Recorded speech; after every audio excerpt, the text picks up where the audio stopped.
Welcome back to Live Impact News. It is 12:30 on the dot, and we've got a lot to get to. Of course, we're watching the government shutdown, a protest at that ICE facility still in outside of Chicago at the Broadview facility. We're also getting some new information. We're going to start in Tennessee, and that is where an explosion has led to multiple people being missing. One so far is presumed dead, but right now at least 19 people are missing, and they're calling this a multiple fatality event. So this is out of western Tennessee. It's a small town in between Nashville and Memphis. And we are getting some updates just in the last few minutes into our newsroom from the Humphreys County Sheriff about that investigation. But know that this is ongoing, and we'll update you as we get more information. Devastating blast at Accurate Arms. Very devastating blast. It encompassed one whole building that was on the facilities. We do have several people at this time that's unaccounted for. We are trying to be mindful of families and that situation. We do have some folks, we can confirm that we do have some that are deceased. But we're going to go back and, like I say, talk to these families, notify these families, and let these families know what's going on. We do have the scene as secure as possible at this time. You may hear some smaller explosions around the scene, but they are things that we have taken in.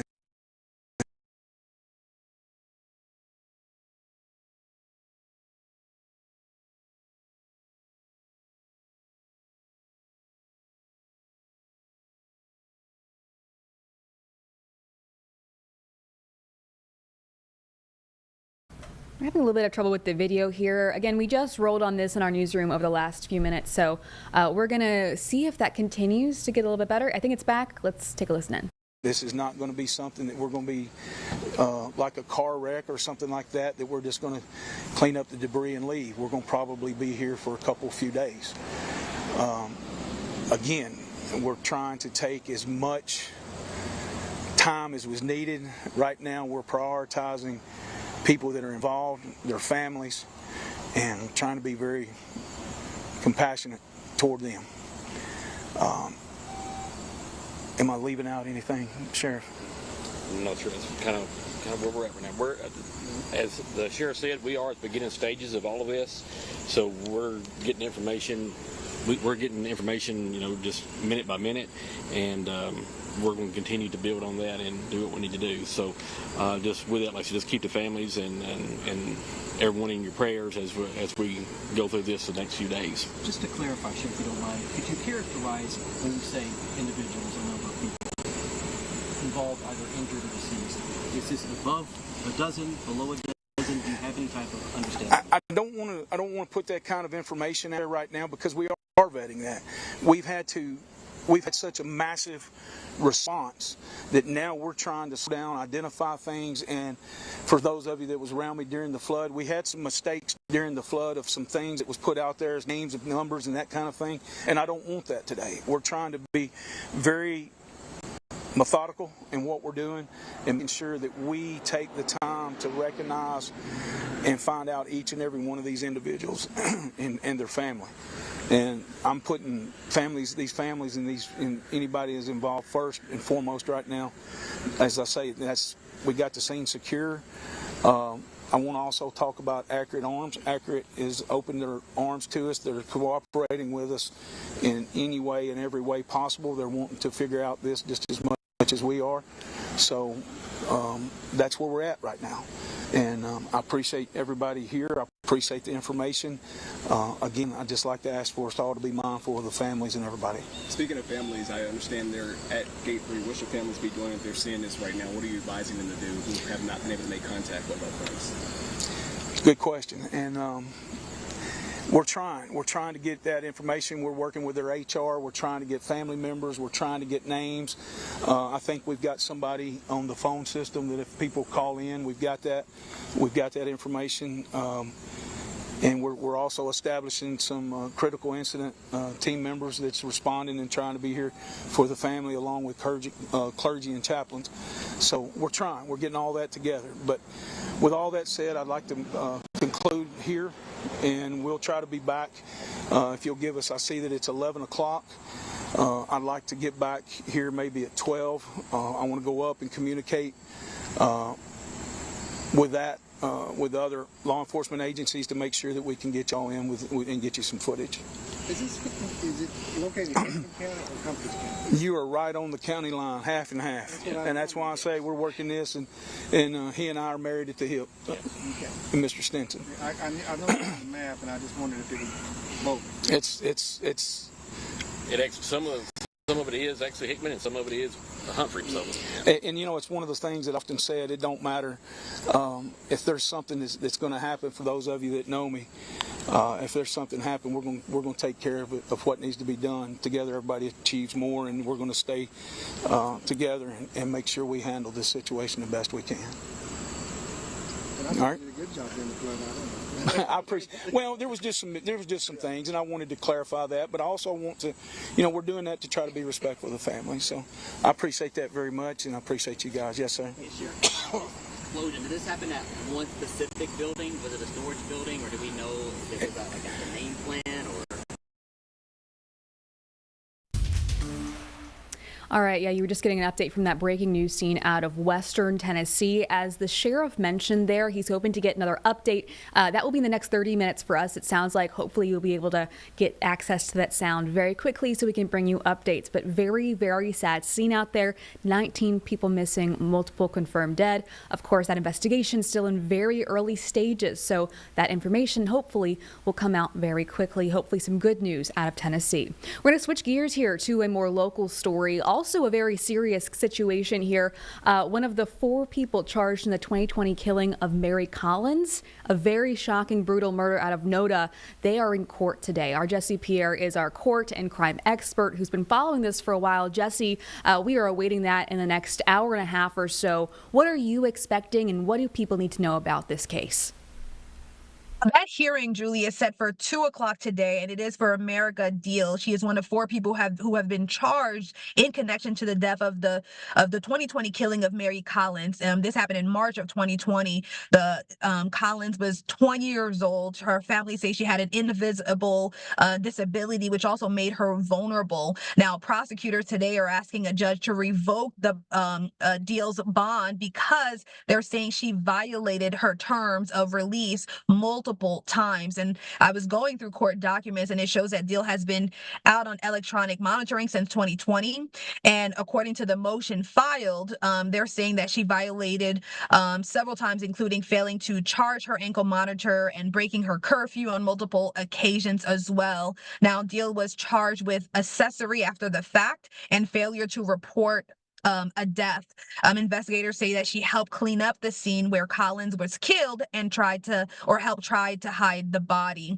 Now, like you mentioned earlier, Mary Collins this murder was very shocking. It happened in Noda, and she was lured into this apartment. She knew one of the people there and was brutally attacked. And, from court records, we know that she was stabbed over 130 times, and her body was found stuffed in a mattress. And in fact, her family actually hadn't heard from her in a couple of days, which led to, the investigation of finding out what happened or where she was and so forth.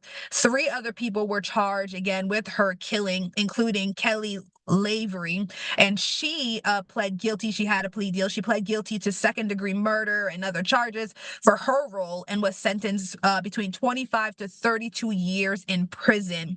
Now, 2 other people, Levy Pham and James Salerno, they pled not guilty and have hearings and court dates scheduled at a later date.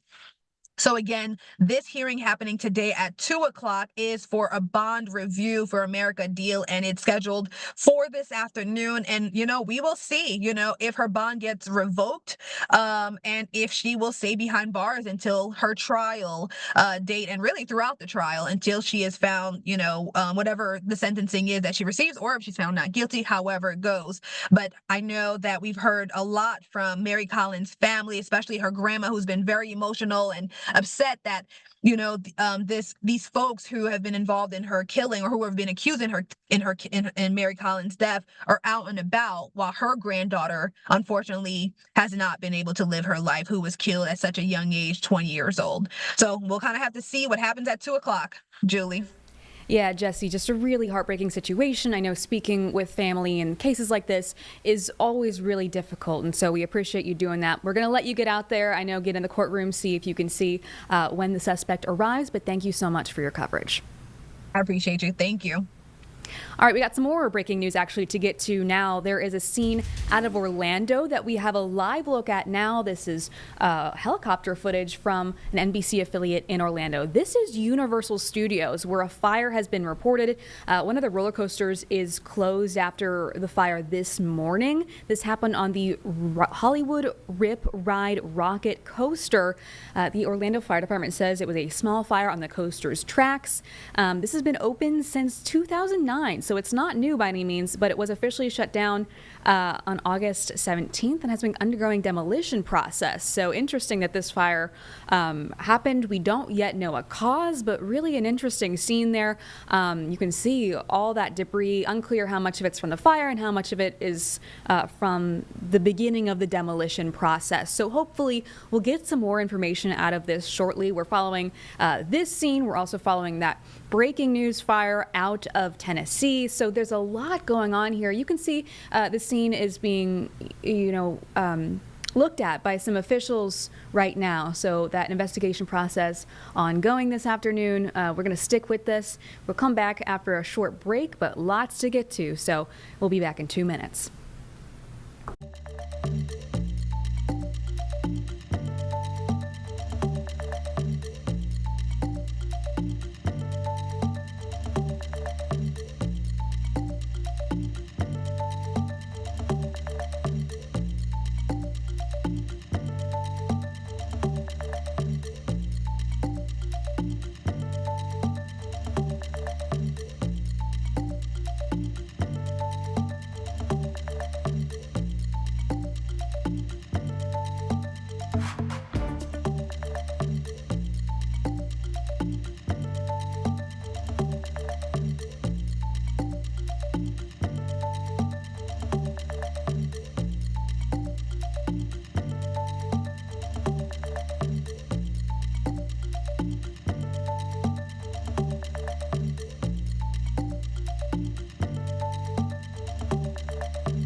All right, welcome back to WCNC Plus, our live impact news stream. So we've got a lot going on today. We were looking at that fire at Universal Studios in Florida. That feed, I believe, is down at this point, but we'll get back to that later when we get some more updates on that investigation, still in the early stages right now. We do want to get to some other national news. Of course, big day at the government. Of course, the government's still shut down. President Trump is getting his semi-annual physical exam done. And Melania Trump also made an announcement. We want to get to Melania Trump's announcement in just a little bit, but I do want to mention that President Trump has threatened massive increase on tariffs to China. Now, they were supposed to meet, both President Trump and the Chinese president, in the coming weeks. President Trump says he now no longer sees a reason to do so in a Truth Social post, saying China has become, quote, very hostile on trade matters. This meeting where they were supposed to discuss this would have entailed potentially an announcement of a trade deal. And so this is a really, really big update. We don't know yet what those massive increase in tariffs would entail. So we'll be watching to see if we get any update on that. Now, President Trump, after his exam, is expected to speak at 5 p.m. today. Unclear about what that will be about yet. Of course, we are 9 days into the government shutdown still. Senate is, at this point, I believe, back in session, but really no solution in sight between the Republicans and the Democrats over health care, and so unlikely to reach a resolution by the time Trump speaks at 5. So we will see if he mentions his thoughts on that, as well as these potential new tariffs on China. And of course, at the same time, we have the ceasefire deal that he helped negotiate between Israel and Hamas. We are now waiting for the release of those hostages. Let's get now to Melania Trump, the First Lady, who has, she says, also been involved in some of these discussions with international politics, including between Ukraine and Russia. So let's take a listen and see what she had to say earlier this afternoon.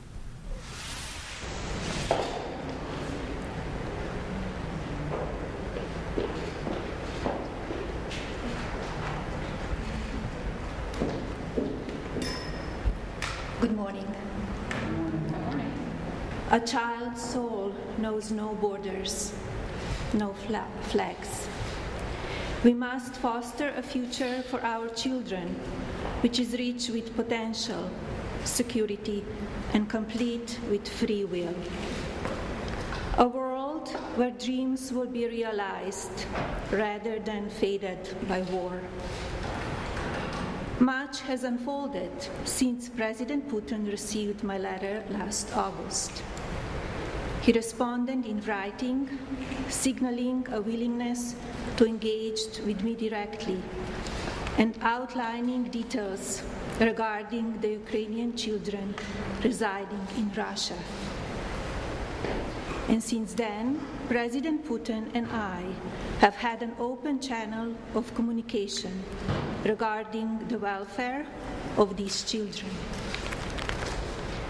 For the past 3 months, both sides have participated in several back-channel meetings and calls, all in good faith. We have agreed to cooperate with each other for the benefit of all people involved in this war. My representative has been working directly with President Putin's team to ensure the safe reunification of children with their families between Russia and Ukraine. In fact, 8 children have been rejoined with their families during the past 24 hours. Each child has lived in turmoil because of the war in Ukraine. 3 were separated from their parents and displaced to the Russian Federation because of frontline fighting. The others were separated from family members across borders because of the conflict, including one young girl who has now been reunited from Ukraine to Russia. I have learned a lot about this matter during the past 3 months. Russia has demonstrated a willingness to disclose objective and detailed information reflective for the current situation. The Russian Federation provided biographies and photographs of each child involved in this week's reunification, along with an overview of the social, medical, and psychological services afforded to the Ukrainian children. Further, I was provided a detailed report which verified the identities and circumstances of these 8 individuals. The U.S. government confirmed the facts contained within this document are accurate. It is important to note the original verification report was jointly prepared by the Commissioner of the Verkhovna Rada of Ukraine for Human Rights and Office of the Russian Presidential Commissioner for Children's Rights. As First Lady, this is an important initiative for me. It is built on shared purpose and lasting impact. My ongoing mission is twofold: to optimize a transparent, free-flow exchange of health-related information surrounding all children who have fell victim to this war, and to facilitate the regular reunification of children with their families until each individual returns home. Additionally, I have raised concerns regarding those who were minors at the time they were displaced by the war, but have since reached adulthood and currently reside in Russia. Given the dangers of traversing this war-torn region, their safe return requires coordinated assistance. Accordingly, Russia has agreed to rejoin the individuals who have turned 18 within a short period of time. Again, this remains an ongoing effort. Plans are already underway to reunify more children in the immediate future. I hope peace will come soon. It can begin with our children. Thank you. Madam First Lady, are you speaking with President Putin? Madam President, will you be joining the President in the Middle East?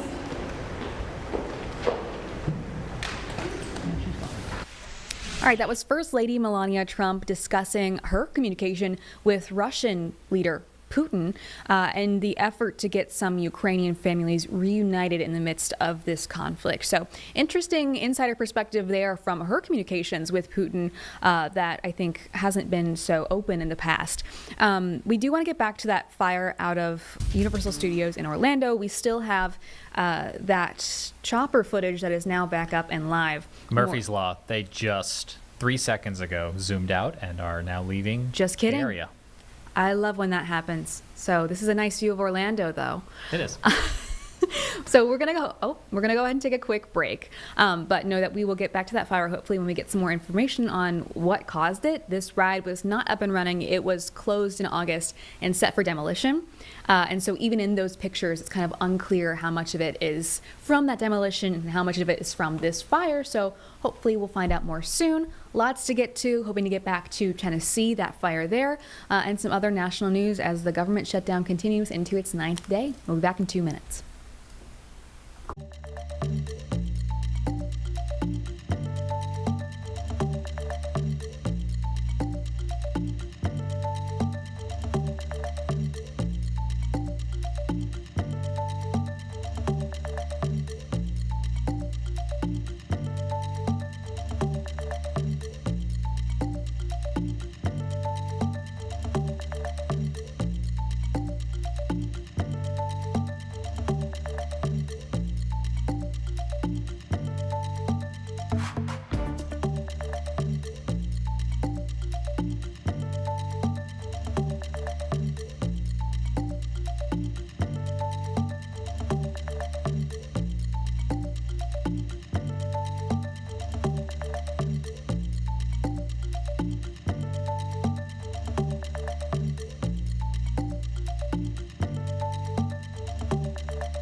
Welcome back to Live Impact News. 5 minutes from the top of the hour, you're taking a live look out of Charleston. That is a spooky shot, James, of kind of what's coming in the next couple of days. Of course, here in the Charlotte region, we're expecting more so just rain impacts, particularly Saturday night into Sunday morning. Mountains might not see rain much of anything at all, but the east side of the state, the coast, is going to experience some flooding. They already, I believe, have started to. You can see just how rough that surf is. Chris Mulcahy was in here earlier talking about the threat to those homes that we've seen, multiple already collapsing, the ones right on the water. We've all seen those images of the homes that are on stilts, many of which have already crashed into the water. So holding good thoughts for our friends on the east side of the state. But we do want to get to the forecast. Majestic Storm has our local forecast and how that will impact us in the coming weekend. All right, turning back to your forecast on this Friday, it's a cloudy day. We've got temperatures in the 60s. Majestic joins us now, and I guess the weekend will partly be cloudy as well. Yeah, and we could even get some rain showers here and there, so we have a lot to talk about. Let's start with another camera view coming in from Blowing Rock, seeing still a whole lot of cloud coverage, but notice that the area roadways, they are dry. It's one of those days where maybe it looks like at times it might rain, but I don't think we'll have any rain today. You can see a little bit of blue sky trying to peek through right there. That's coming in from Lylesville out there in Anson County. And then a Queen City looking beautiful, whether it's cloudy or not. Here's the thing. Today is going to be cooler. I don't even think we'll tap into those low 70-degree temperatures. It's also going to be breezy with those northeasterly winds capable of gusting around 20 to 25 miles an hour. But then this weekend it gets even windier and we could see some rain showers. But then next week it is back on track to mild conditions and then some 80-degree temperatures heading our way. Boone, look at you go. 50 degrees right now. 61 from Lincoln to Statesville. Down across Monroe, 59 degrees. Our dew points, look at this. Dew points, remember that's measuring the moisture in the atmosphere. And typically we have been saying these dew points very high before that cold front pushed through, mainly into the 60s and 70s. And now these 40s and 50s, they are feeling really good. But we have this northeasterly wind that's making it feel a little chilly out there today. Notice this is even into our Saturday at 1 o'clock. If you have any plans tomorrow, 20 to 25 mile per hour wind gusts are in the forecast. And this even takes us into Sunday where some of those winds may be capable of gusting over 30 miles an hour at times. That's Sunday afternoon at 3 o'clock now. So if you have something outside that might blow away, you might want to make sure it's secure. I know a lot of you have a lot of Halloween decorations out, so something to consider. Highs today, again, 50s and 60s. We do have some low 70s southeast of Charlotte, 70 degrees today in Lancaster, 57 though in Jefferson. So a rather cool fall-like day and mainly cloudy skies, but again staying mainly dry. Upper 60s today in Charlotte, right around dinner time, low to mid 60s, and then temperatures tonight are going to dip again, waking up to some low 50-degree temperatures by tomorrow.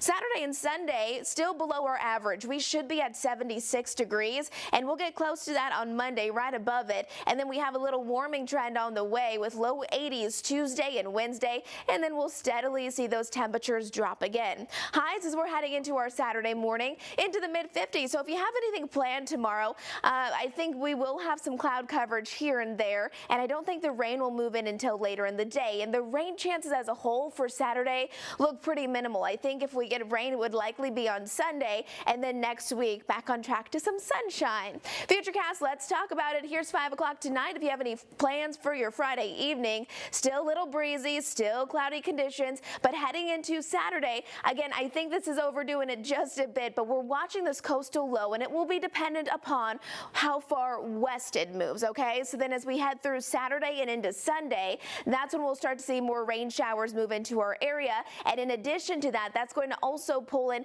stronger northeasterly winds from a nor'easter, which we find there along the coast. That is really going to bring some problems for our Carolina coastal communities there. And again, here's about 9 o'clock on Sunday evening with brief heavy downpours possible. So it mainly just be a cozy day on your Sunday to mainly stay inside. Now here's that area of low pressure that's going to form right along the stalled front. Notice as it continues to work its way right across the mid-Atlantic, it's going to bring some problems, some potentially big problems for areas like the Outer Banks. The Outer Banks will be dealing with heavy widespread widespread rain, coastal flooding, but then also some strong winds near 50 miles an hour or even greater. But Highway 12, always really a concern when we have a setup like this. 3 to 5 feet of overwash, but the more inland you are, the less impacted you'll likely be. All right, there's that Jerry Hunt SuperCenter 7-day forecast. Upper 60s today, mid 50s overnight, low 70s as we're heading through Saturday and Sunday. So a mainly cloudy weekend, and then sunny skies next week will return. All right.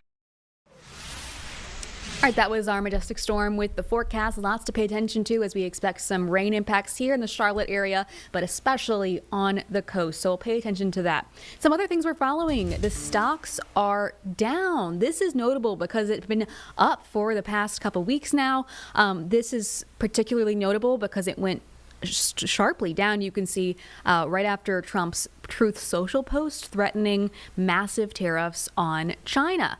So we are not sure yet what those massive tariffs will entail. We do know that that means a meeting between the two of them that was scheduled is most likely out the window, as Trump mentioned in that post, saying that they are doing some very strange things in China and becoming very hostile and sending letters to countries throughout the world that they want to impose export controls. That is from his post.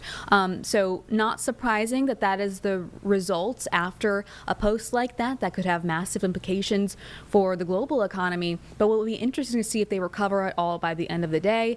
It's only been about 2 hours, you can see, since that sharp, steep drop happened. So we'll keep checking in. I know that when they close, we always do check in, so it'll be interesting if it comes back up at all. We are going to take, I think, another quick break, but just know that we are paying attention to the scene in Tennessee. It looks like mics are back up, so we'll probably have that, hopefully, very soon. We'll be back in 2 minutes.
Welcome back to Live Impact News. We are starting off with a live look at the Charlotte Douglas International Airport.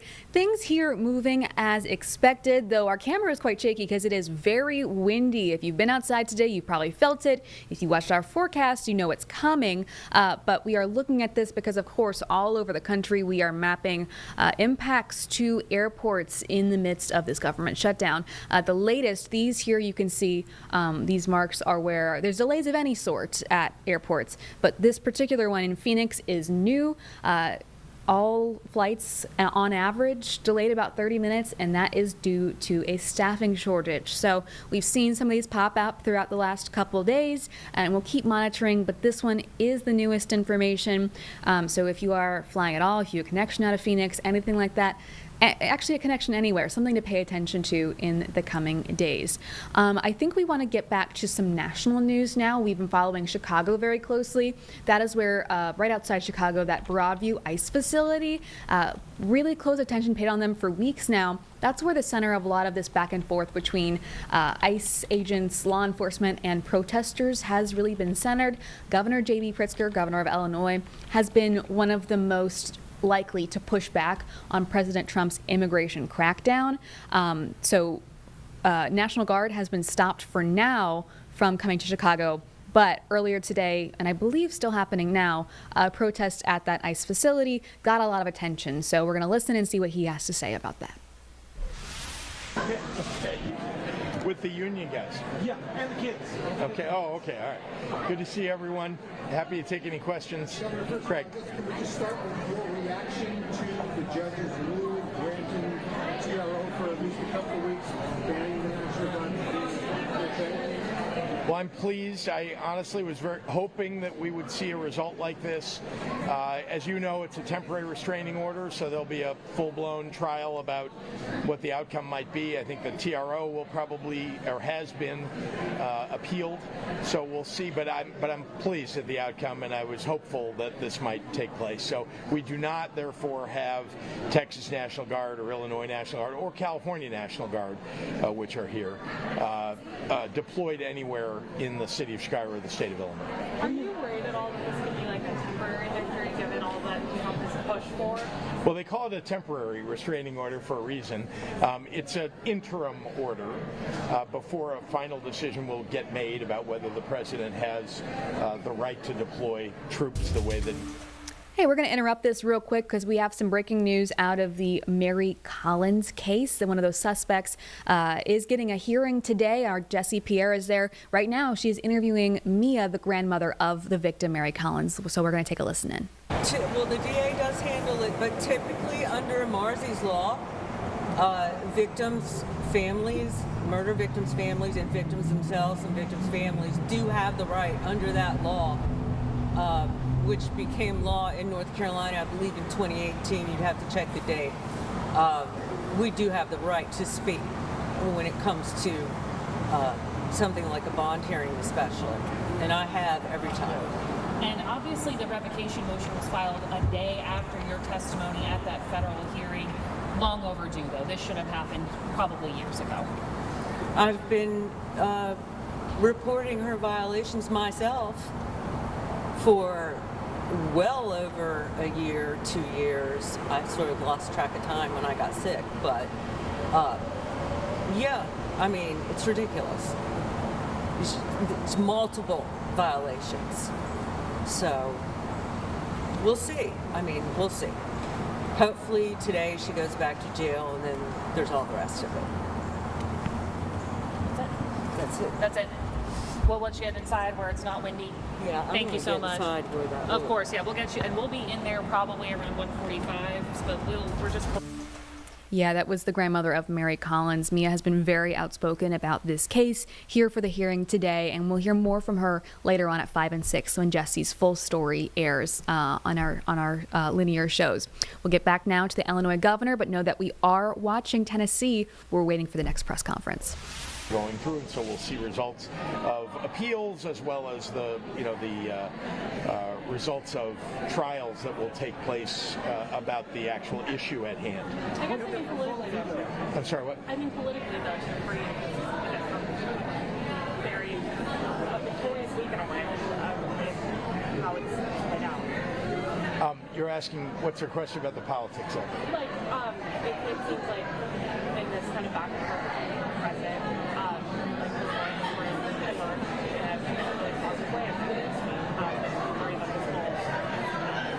You want me to express joy? I mean, no, I know. Look, I'm pleased. I mean, if I'm not, that doesn't come across my face in my words.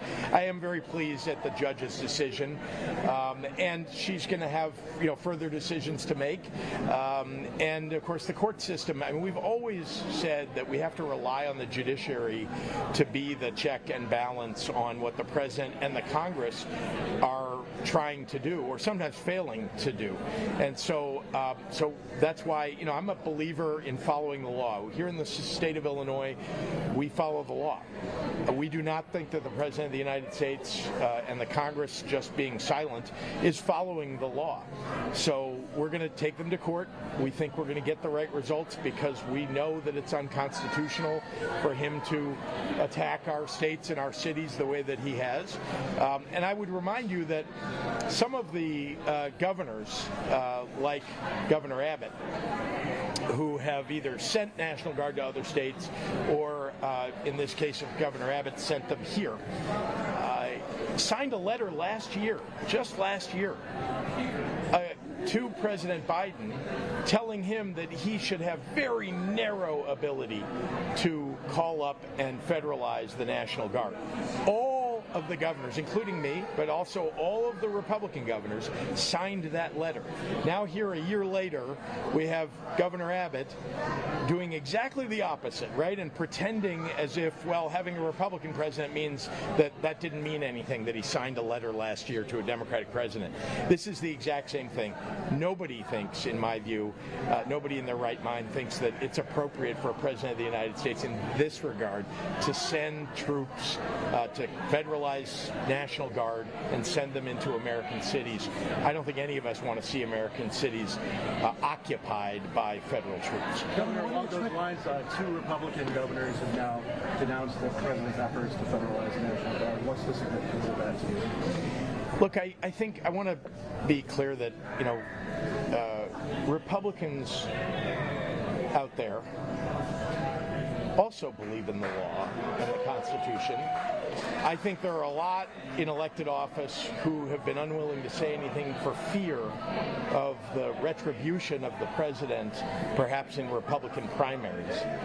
But I think it's telling that 2 Republican governors have spoken up, and I know there are many others who want to, would like to. I'd like to see them do it. We ought to see a lot more, because the overreach here is, it's over the top and very disturbing to those of us who believe in the Constitution and the law. Governor, what do you think should happen next week? Yes. 2 things. Would you consider a tax hike if the legislature gives you tax hikes? And for energy, with the high prices, would you consider at least a temporary relaxing of the decarbonization standard? Well, we're addressing the energy challenge. The electricity prices are way too high. I have to say, though, that people should recognize that the fact that electricity prices are high in Illinois is not a singular event in the country. It is happening everywhere, and there are 2 big reasons why.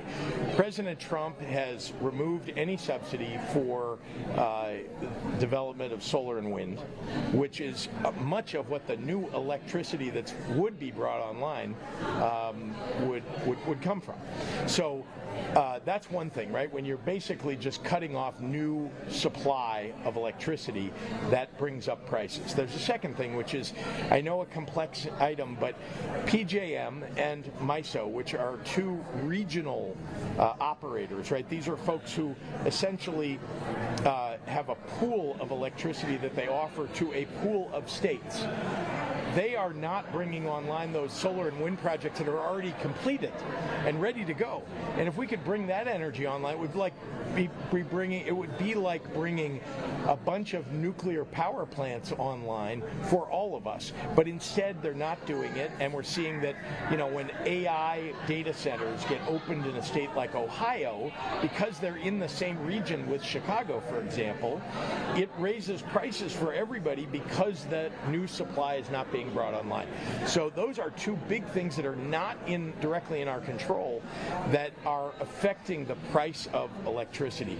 We are producing more electricity in the state of Illinois than we consume. We are a net electricity exporter in this state. We should be producing more. I want us to produce more and to export more and to use that electricity here. It would bring down prices for everyone in the entire region, in the MISO region as well as PJM. So we're working very hard to bring on more electric capacity in the state of Illinois, and I believe strongly that being a net electricity exporter is something that we ought to maintain for the state of Illinois. Yeah. The judge yesterday seemed to have kind of a stern rebuke for the Trump administration, talking about their perception of events are simply unreliable. Yeah. Yesterday, the president called you a liar and a con man, but the judge seemed to say, in effect, you're making up the facts. What do you think of the rebuke that she sort of offered through all of that? Well, I think it's confirmatory. It's one more opinion, but an important one, a federal judge, about the truth or falsehoods that are put forward by the national administration. Trump himself lies consistently, persistently. So do the MAGA Republicans that are backing him up or that are staying silent in this moment. The lies should not stand, and I think having, again, an independent arbiter like a judge call it out for what it is. We have seen that ICE and CBP have lied when we've seen incidents of shootings, for example, in the city of Chicago. We've seen that twice now, where they tell a story that turns out later, thanks to our free press, we find out it was false. So that's just one example, but look at what Kristi Noem said about her visit to Oregon and her visit with the governor of Oregon, who I talked to yesterday afternoon. Kristi Noem, called her out as a liar. The reality is about crime on the streets of Portland. Look, every big city has crime, but go to Portland, go to downtown Chicago. I mean, here in Chicago, we have brought crime down precipitously, frankly. Over 4 years, half the homicide rate that it was 4 years ago. And it continues to drop if you're looking at the statistics. So, and look, every crime is, awful and terrible, and we should call it out and we should act on it. But the fact that things are going in the right direction should be recognized. The president, on the other hand, has some idea in his head that things are getting worse and worse. It's a hellhole. It's some kind of hellscape in Chicago or in Illinois. I want to point out to everybody, you can go look at this. All right, that was Illinois Governor J.B. Pritzker just a few moments ago discussing with reporters questions that they had about his response to a federal judge intervening in the National Guard coming to Chicago, what he thinks about President Trump's view on the immigration crackdown, and of course those protests at the ICE facility in Broadview right outside Chicago. More things to get to, of course, still waiting for that update from that deadly fire and explosion in Tennessee. We also are hoping to get more aerials soon of that fire and, show a bigger picture of that scene. But of course, early stages of the investigation. We'll be right back in 2 minutes.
All right, welcome back to Live Impact News. It is 1:20. I'm Julie Kay. As I mentioned, lots of national headlines and breaking news stories that we're following right now, but we want to get to some local news as well. We are less than a week away from early voting in our municipal elections here. It's not just your city council people and your commissioners and your board of education. It is also the 1 cent sales tax, or 1% sales tax. Either is correct. It's 1 cent to the dollar for transit projects. So if this is passed, and of course, a lot of us know about this here in Mecklenburg County, but if it is passed, that will fund not just the light rail, but that's a really big piece, but also buses and road improvement projects over the next couple decades. This is a really expansive project that is kind of still living and growing as we are deciding to vote on this. So last night, Matthews held an information meeting, not to get people to vote for or against it, but just to answer questions. Of course, there have been a lot of questions and confusion about what this transit tax means, whether or not people want to vote for it. Matthews in particular have been a huge piece of this because originally the Silver Line to Matthews, that light rail expansion, is no longer a part of the plan due to finances. So Matthews, the mayor of Matthews, John Higdon, has been a very vocal opponent of this measure, and so Matthews really is the center of a lot of these questions. Our teacher Woodard spoke last night to one of the Mecklenburg County Commissioners who was there, Susan Rodriguez McDowell, so we're going to see what she has to say about this, but I believe, as I've mentioned, this was really just about getting people aware of the tax and answering those hot button issues. Not here. Could you state your first and last name and spell it for us? Sure. It's Susan Rodriguez McDowell. Do you want me to hold that? Or are you No, I'm going to hold it for you. Okay. Susan Rodriguez McDowell, SUSANRODRIGUEZ-MCDOWELL. And what's your title? Mecklenburg County Commissioner. Okay, so my first question is, why is it so important for you to host this town hall meeting tonight? It's really important to me that people get the whole story, meaning they get a really good idea of what is going to be on the ballot when they walk into the voting booth, and that they have a clear sense of whether they're for or against what's being proposed. What do you think some of those misconceptions are when it comes to, or just a lot of those lingering questions when it comes to the transit tax? I think there's a $3 million campaign that is for the transit tax.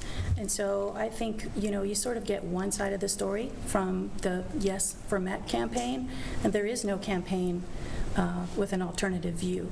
And so for me, it's really important that people just get a well-rounded set of information.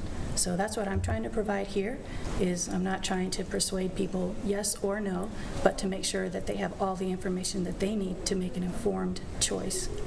Okay. I believe some folks in this city have opposed, this. I guess, what do you say on that? Yeah, I know there's people who are opposed, and they do not have a campaign. They're like a couple dozen people maybe, and yeah, they have different point of view, and so it's not quite a fair fight when you have a $3 million campaign versus a few dozen people trying to, or maybe it's not even a few dozen. I'm not sure. What do you think some of the misinformation that's out there that you really would like to get cleared up as far as some of the questions surrounding this thing? Well, for me, I think some of the promises are questionable as far as congestion relief. I don't really see that in the plan. I think that there will be some relief as far as, I know they've talked about some bike lanes, they talk about wider sidewalks. These are all really good things to have. I think they're positive, really great things, but do they really live up to what we're being promised? And I think that's just a question that people have to ask themselves and come to their own conclusion. So for me, I'm not sure that it quite passed the muster, but some other folks might say, yeah, we really, those bike lanes are super important. And so I think that's a fair, some people can have a different view. Are folks going to get a chance to ask some questions tonight? Oh, yeah. Okay. Yeah, we're going to have a lot of Q&A time. As long as people probably have questions, we'll be answering, because CATS was supposed to be here tonight. They had committed to it over a month ago, and then just last week they canceled and said they decided to choose to go somewhere else instead of coming out here to Matthews.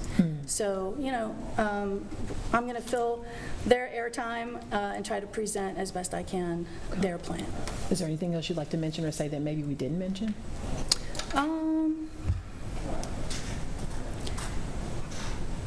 No, I think the most important thing is that people really dig in and take a real look at this, and not just, you know, I actually read, one of my colleagues has a quote in an article just yesterday in the Assembly, I think it was, where they said anybody who drives on an interstate knows that they should vote for this tax.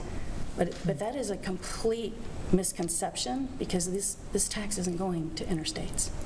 So if you're on the freeway, this tax isn't going to go towards that. So let's make sure that people really understand what it is they're choosing to vote for. That's my big message. Okay. Is light rail coming out here? My understanding is light rail will not be here for at least 30 years. As far as, it's not in this 30-year plan. It is not projected to come out to Matthews for this next 30 years. So beyond that, it could be a possibility, but with this plan, no. Any benefits you feel with the 1% tax that would impact Matthews?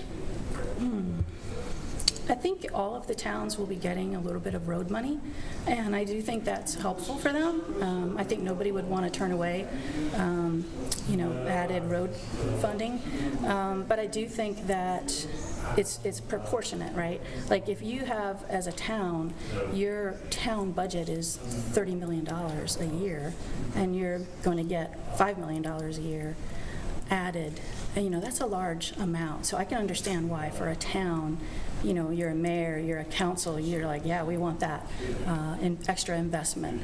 So I can see how that would be a positive.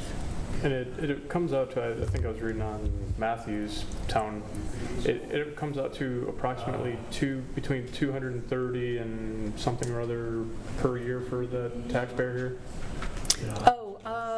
Honestly, I don't have that number. I think what I've heard is 240 for the average median income. I think there might be a different number for Matthews that someone already figured out, but I don't have that number. That would have been a good number for me to get, but I didn't get that. So I'm told 240. Okay. Anything else transportation-wise you want to add about what you're going to talk about tonight? Is there a there's something that really bothers me about all of this, and that is the funding shift. That is, we are not going to have any state funding in the rail portion of this, and the federal portion is really questionable. So if you go back to the blue line, that was funded at 25% locally, 25% state, and 50% federal. Now, this plan is being flipped onto individual taxpayers, all of us locally. It's going to be more like 57% local. Okay, so you take away the state funding completely, and the federal portion is up to 40%. Like if you got all of the grants that they're going for, which is a very big question mark. So I just feel like that shift down to individual taxpayers is a deal breaker.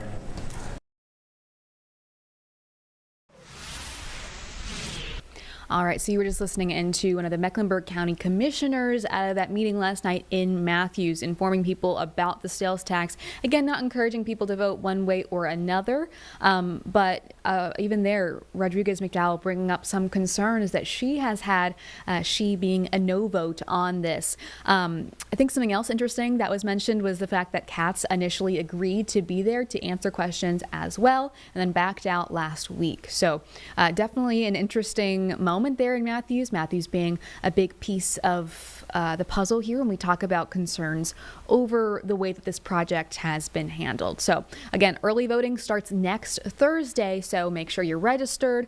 And again, we'll be following that very, very closely. We do want to get back to that breaking news out of Tennessee. Multiple deaths confirmed in a plant explosion. We now have aerials of this scene, and wow, that is really hard to look at. You can see all the smoke rising up, still active fire in that scene, these cars burnt up. It is just a really stark image. When we say explosion, you kind of picture what that means, but to see these aerials live and see all these crews on the scene and like active fires happening, that I imagine used to be some sort of structure and you can't even tell where it started and ended, is really, really difficult to see. We know as of the last update that 19 people were missing. We know multiple deaths. We don't know how many. We do know that some people had minor injuries and they were being treated on scene. And so lots of things happening here. We do not know yet, though, what caused this to happen. I think that's going to come later, of course, after the search and rescue operation continues. We are hoping soon to get updates from the official there. Last we heard from the sheriff about an hour ago now, the sheriff out there saying he wanted to give an update in another hour, and so hopefully that will come soon. We at one point saw microphones up getting ready for some sort of press conference, and that shot did go down. So we're hoping that that happens soon. But again, with a scene like this, you can't be too surprised that things are going to take a while. They want to get all that information correct, and they want to make sure that they are notifying loved ones as well. And so trying to get a hold of all these people and to control a scene like this, not knowing how safe the scene might be or how controlled the scene might be, really just a lot of things to handle. But hopefully those updates come soon, and hopefully there are some good updates out of there. We're going to take a quick break. It is 1:32. We'll be back in 2 minutes.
All right, welcome back to Live Impact News. Getting right out to something happening locally. We've got a lane closure right now. Looks like 2 lanes closed on I-85 southbound. That's right as you head into Gaston County. This is happening right now. This is a live look at the scene. We're not quite sure what led up to this yet, but you can see a fire truck there pointing people into the other 2 lanes just for a brief period of this highway. Crews have shown up in the time we've even been looking at this. So when I say this is happening right now, we are still in this early process. You can still see what looks to be the car involved in whatever happened with their hazards on behind the fire truck. Fire truck now moving, so unclear of what's happening now. And I'm curious to see if it's leaving or if they're closing more lanes. Right. This is interesting. And we'll stay here for just a second. Okay, so I think what they're going to do here, Julie, is I think they're going to temporarily shut down 85 southbound here as you leave Mecklenburg County into Gaston County. This will probably only take a minute or 2, but they're blocking the lane so they can take that disabled vehicle from the left shoulder to the right shoulder or maybe straight into the old way station that's there. Oh, okay, I see. This will probably not take very long. It looks like they still have some debris to clean up in that left lane. Yeah. But they've got at least 2 vehicles that they're moving from the left to the right, and that's one vehicle maybe is getting pulled or towed by the assistance vehicle there at the Flashing Arrow. Oh, I didn't even see that car to begin with. Originally, I thought, because I just saw the car with the hazards, that it was some form of, ran into the median or something. But yeah, it looks like 2 cars involved in whatever happened here. Multiple crews, trying to block all the lanes. But yeah, I hope that you're right, that, everything's okay and that these lanes open up quickly. For a while there, traffic was moving actively. Yeah, and I think they'll probably get traffic moving again here in a moment. Looks like somebody might have to clean up some of that left lane. But look at this fire truck out of the way. Look at the way the driver of that fire truck is just sliding that vehicle. Look at that. That is some skilled driving. That's one of those long ladder trucks that might have a driver in the rear and a driver in the front. Not his first rodeo, or theirs, they're I just guess. Occupying 2 right lanes. There he goes. And he'll probably snap right into that right lane. But it looks like maybe they've got all 4 lanes opened here, which is good news because this is quite the bottleneck as you make 85 southbound from West Charlotte into Gaston County, because you've got all the traffic that's feeding in from the airport and 485, and then it goes from like 4 lanes down to like 2. And I know short time after that. It's only 1:30, but that traffic starts early. I mean, you can even see it there. Of course, that's the backup from those lanes being blocked off. But I mean, even before that, it was steady traffic. It's only going to get worse throughout the day. So good thing they got that cleared up pretty quick. Looks like not even too much debris. Cars are driving right over it. So I wouldn't want to be driving in the left lane, but not my personal choice, but if you can hear us, avoid the debris in the left lane. Well, they didn't leave a police car there to block it off, so it must not be too much. Hoping for the best for those cars driving right over it right now. But some good news there. Yeah, it looks like they're going to stay on the shoulder for a bit and get things figured out. But that was a pretty quick recovery for everyone. So good news there. All the lanes, it appears, are back open on I-85 southbound into Gaston County. So might be a little bit of, traffic impacts from that, but it looks like it should clear up pretty fast. That's how fast news breaks right here on Live Impact News. So we went from this road is closed to this road's back open again. It's only been like 3 minutes, so perfect. Yeah, good Very work, efficient. everyone. Well, we're going to get back to, in that case, some national headlines. We were earlier with House Speaker Mike Johnson discussing the government shutdown. We did have some problems with his audio earlier, and so we didn't get to run that in full. We're going to head back to that and see what he had to say. Of course, the Senate's back in session today. No resolution, though, in sight, and I think that's kind of what he gets at in this clip. A lot of these are blue states where their Senate Democrats are over here keeping the government closed. In California, home of the nation's largest civilian workforce, more than 250,000 federal workers are now working without pay. Both the Democrat senators, Padilla and Schiff, have now voted 7 times to block those paychecks. In Virginia, there are 189,000 federal employees, nearly 5% of the state's workforce, that are waiting on their next full paycheck. And both of their senators, Warner and Kaine, refused to pass a clean bipartisan CR that Democrats supported 13 times under Joe Biden in the previous 4 years. In Maryland is a hub of trade and commerce. You have 150,000 federal workers there. Both of their senators, also Brooks and Van Hollen, have voted 7 times to keep the government closed. In Georgia, home to our nation's busiest airport, there's close to 110,000 federal workers, including thousands of TSA agents and air traffic controllers now being forced to work without pay. You guessed it. Senators Ossoff and Warnock voted to block those paychecks too. Arizona, 58,000 workers serve the federal government, including many Border Patrol agents who are working hard to keep us safe. That hasn't stopped Arizona Senators Kelly and Gallego from blocking funding 7 times for the paychecks for their own constituents. In fact, they have so much idle time, they're having publicity stunts, posing publicity stunts outside my office. In New York, let's talk about New York because this is interesting. It's the home to both of the Democrat leaders, both in the Senate and the House. 115,000 federal workers are waiting on Hakeem Jeffries and Chuck Schumer and Kristen Gillibrand to come to their senses and end this shutdown. Chuck Schumer said himself, with every day of the shutdown gets better for us. And what does that look like? We're talking about 2 million civilian workers, 1.3 million active duty service members, everybody being hurt because of it. Chuck is what they're doing right now. I've been asked many times in interviews over the last couple of days, you seem angry. You don't get angry a lot. I don't, but this is beyond the pale. What Chuck Schumer's doing right now it's sickening. It's sickening to hear him say it's better for him and his party. when it's so terrible for real Americans. Millions of people are experiencing real pain because of these political games. And you'd think after 44 years in Congress, Chuck Schumer would know better. But it seems apparent now that he spent too long in Washington to understand the real pain of real people. We're going to share a few more things with you about this morning and to talk about some of the real-world impacts on federal law enforcement. We've asked our House Committee Chairman, the Chairman of our House Administration Committee, Brian Stile, to come and talk a little bit more about that. So, Chairman Stile, thanks for being here. Thank you very much, Mr. Speaker. Thank you for your leadership. Chuck Schumer yesterday said every day gets better for the Democrats. That's certainly not true for the men and women in blue. Today is the first day that the men and women of law enforcement here in the United States Capitol, U.S. Capitol Police, are not receiving pay that they earned since the beginning of the Chuck Schumer shutdown. As this continues, the chaos and consequences of the Schumer shutdown continue to build. Yet the men and women in law enforcement are asked to go out and serve and protect us every day. Chuck Schumer and Hakeem Jeffries will maintain a security detail, men and women that aren't being paid because of Democrats' decision to shut down the federal government. I chair the Committee on House Administration, work closely with the men and women of the United States Capitol Police, and they're suffering the consequences of the Schumer shutdown today. It's particularly concerning at a period of time when political violence is on the rise. Senate Democrats have voted to shut down the federal government 7 times. That's 7 times to defund our police.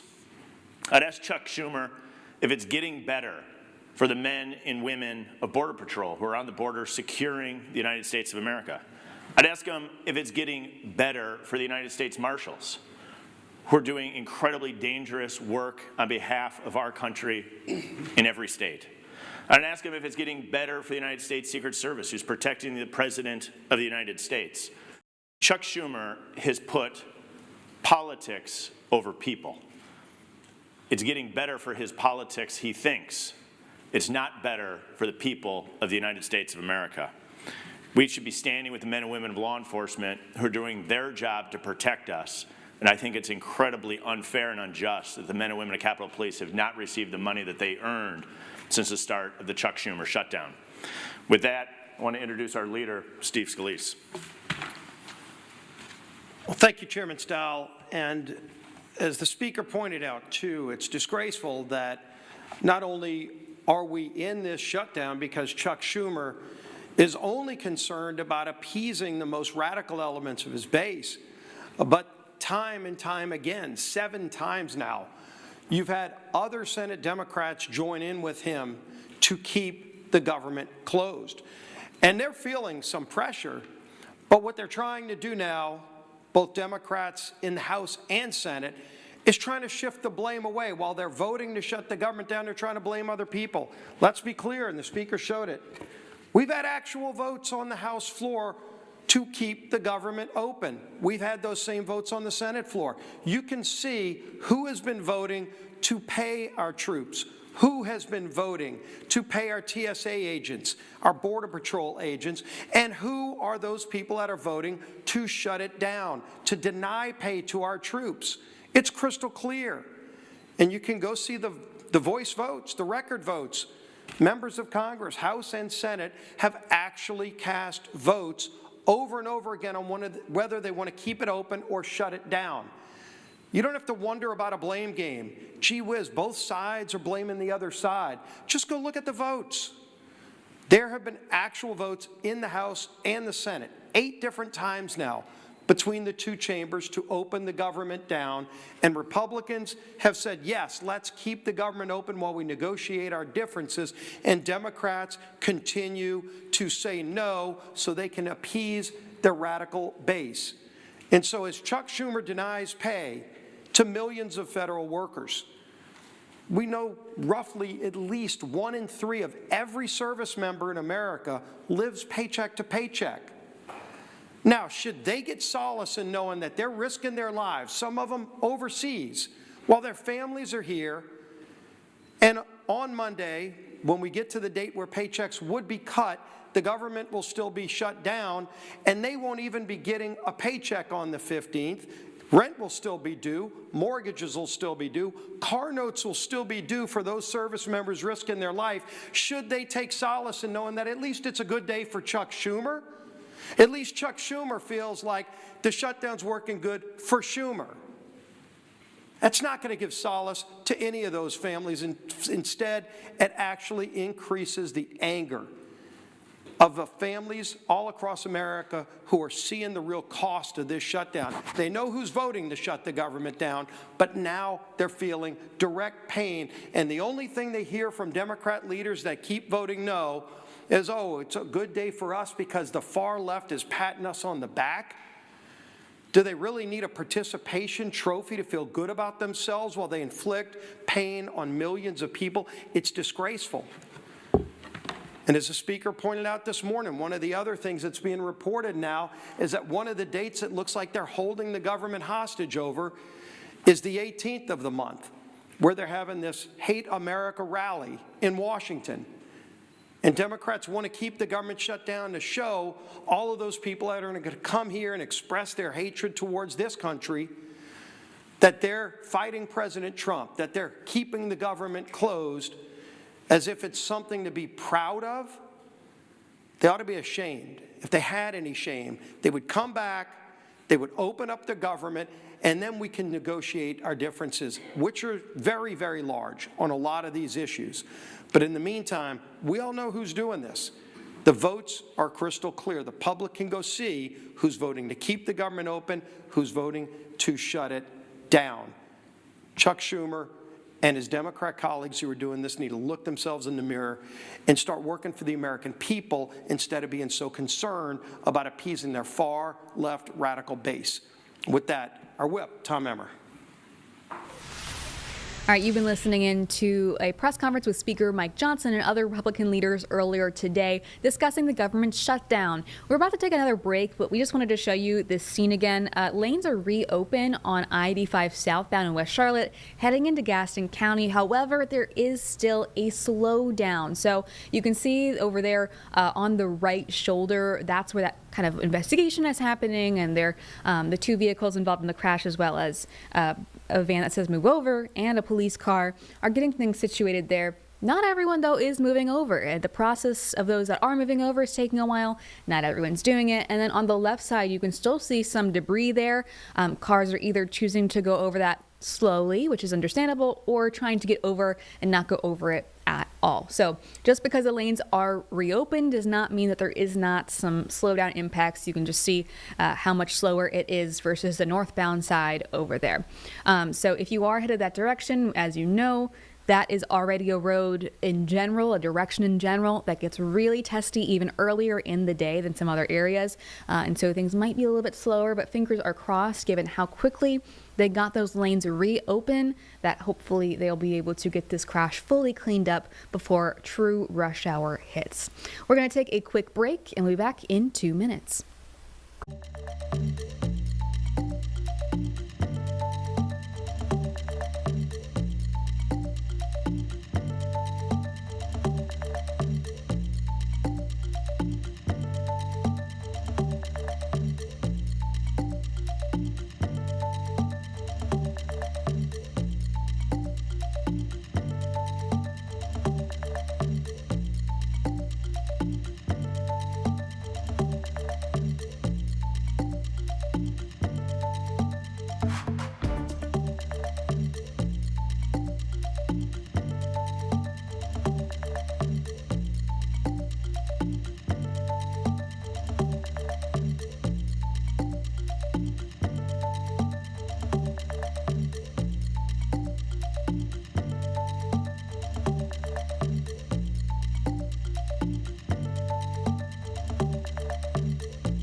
All right, welcome back to Live Impact News. We have yet another local crash that we want to show you the backup from. So this is not the view of the crash. This is the backup because of the crash. We know 2 of the 4 lanes are closed, closer up to where that happened in Cabarrus County. This is I-85 northbound at exit 60. That's by Dale Earnhardt Road, if you're familiar with that area. So as you can see, I mean, this is quite a ways back. You can't even see in this frame around the bend where those 2 lanes are closed or where that crash happened, but that backup is quite significant. So if you are in that area, be aware. I mean, you can just see how much the traffic is on that side versus the southbound side. It is quite significant. I think, Julie, it's at least 5 miles of northbound backups on 85 because the crash is near mile marker 60. Oh, wow. The closest camera that we have, which is on your screen right now, is mile marker 55. Okay, so that's very significant. Wow. It's about 5 miles of backups. Wow. And you can see this is really kind of where that, I think, backup, the end of it is. You can see it getting worse and worse as we're even just sitting here. Wow, that is significant early on in the day. Yeah, not too many alternate routes. I guess you could try to take US 29 and detour through Kannapolis to get around this. That might be one of the ways as we continue to monitor this growing backup. Yep, hopefully that gets cleared up soon and hopefully everyone is okay. We're going to check back in later though, see if we get some more information. But if you are about to head out, just be aware of this. That is significant out of Cabarrus County. Heading back now to some national headlines. We earlier had the moment where Pete Hegseth, our defense secretary, was meeting with the Qatari defense minister. We now have what happened inside that meeting. I believe Pete Hegseth speaking on relations between the 2 countries. So we're going to take a listen into that from earlier this morning. You say we are honored and excited to be signing an additional agreement here with Qatar. And it's been an interesting couple of weeks, I will say. Yes, Stuart Marks. Yes. We're glad to welcome you here. We're grateful for the strong partnership that we have, the way you support our troops at Al-Udeid, Your Excellency, the line of communication we've had together, which has been robust ever since the beginning of this administration, and then especially since the events that have transpired over the last month. We want to thank you. I also want to thank you for the release of the Americans detained in Afghanistan. The American Amir Amiri on September 28th. Qatar mediated that, just like you have been a core part of what has unfolded in Gaza. A historic moment. No one other than President Trump could have achieved the peace that what we believe will be a lasting peace in Gaza, and Qatar played a substantial role from the beginning, working with our folks to ensure that came about. So I want to thank you for that historic peace. We look forward to joining the President as that gets, it's already been delivered as that's formally signed as well. And I'm also proud that today we're announcing, we're signing a letter of acceptance to build a Qatari Emiri Air Force facility at the Mountain Home Air Base in Idaho. The location will be host a contingent of Qatari F-15s and pilots to enhance our combined training, increase lethality, interoperability. It's just another example of our partnership. And I hope you know, Your Excellency, that you can count on us. We saw in Midnight Hammer, in those moments, when we needed support in the region, that Qatar was there without a doubt, without a blink. And that has meant a great deal. I've had the opportunity to see that firsthand operationally. I want to thank you. I want to thank your country for that, for hosting our troops, and it's wonderful to welcome you to the Pentagon. Thank you. Thank you very much. Thank you. If I may say some words. Mr. Secretary, thank you for your warm welcomes and kind remarks. It is an honor to be at the Pentagon and to meet with you as we reaffirm the strong, enduring partnership between the State of Qatar and the United States. Our nations share a deep defense relationship grounded in a mutual respect and a common vision for peace and stability in the Middle East. Qatar hosting of the U.S. forces at Al-Udeid Air Base stand as a cornerstone of this alliances and a testament to our collective commitment to regional and global security. Mr. Secretary, we welcome President Trump's executive order reaffirming American commitment to Qatar's security and sovereignties. It reflects the strength of our alliances and our shared belief that peace is the best preserved through strength and partnership. We also value the close cooperation between Doha and Washington that led to the signing of the Gaza Peace Plan on October 8th. This historic achievement underscores what can be accomplished when our nations work together with courage and trust, amongst other partners such as Egypt and Turkey.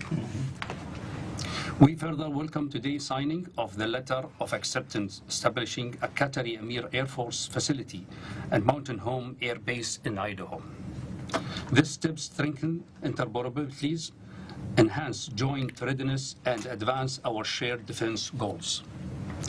Mr. Secretary, together we will continue to deepen this strategic partnership in pursuit of lasting peace and shared security. Thank you very much. Absolutely. Thank you. We wish you that. Sign now. Sign and trade. How about that? Yeah.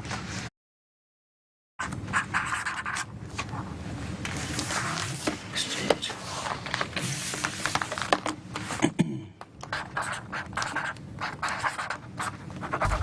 All right, you've been listening into Defense Secretary Pete Hegseth meeting with the Qatari Defense Minister. We're taking a break, though, because as you can see here, President Donald Trump's people are loading onto the chopper. He is getting ready to leave Walter Reed Medical Facility for his semi-annual physical. Now, of course, he had one back in April that everyone said was fine. He was okay. That was supposed to be his annual physical, and now the White House is calling this a semi-annual physical. I know there was some questions about why he would need another one. Of course, he was diagnosed earlier this summer, with some sort of vein issues that causes blood clotting and things in his legs. So that may be related to it. Hoping to get some updates soon, but as the White House has said, everything is fine, just a medical checkup.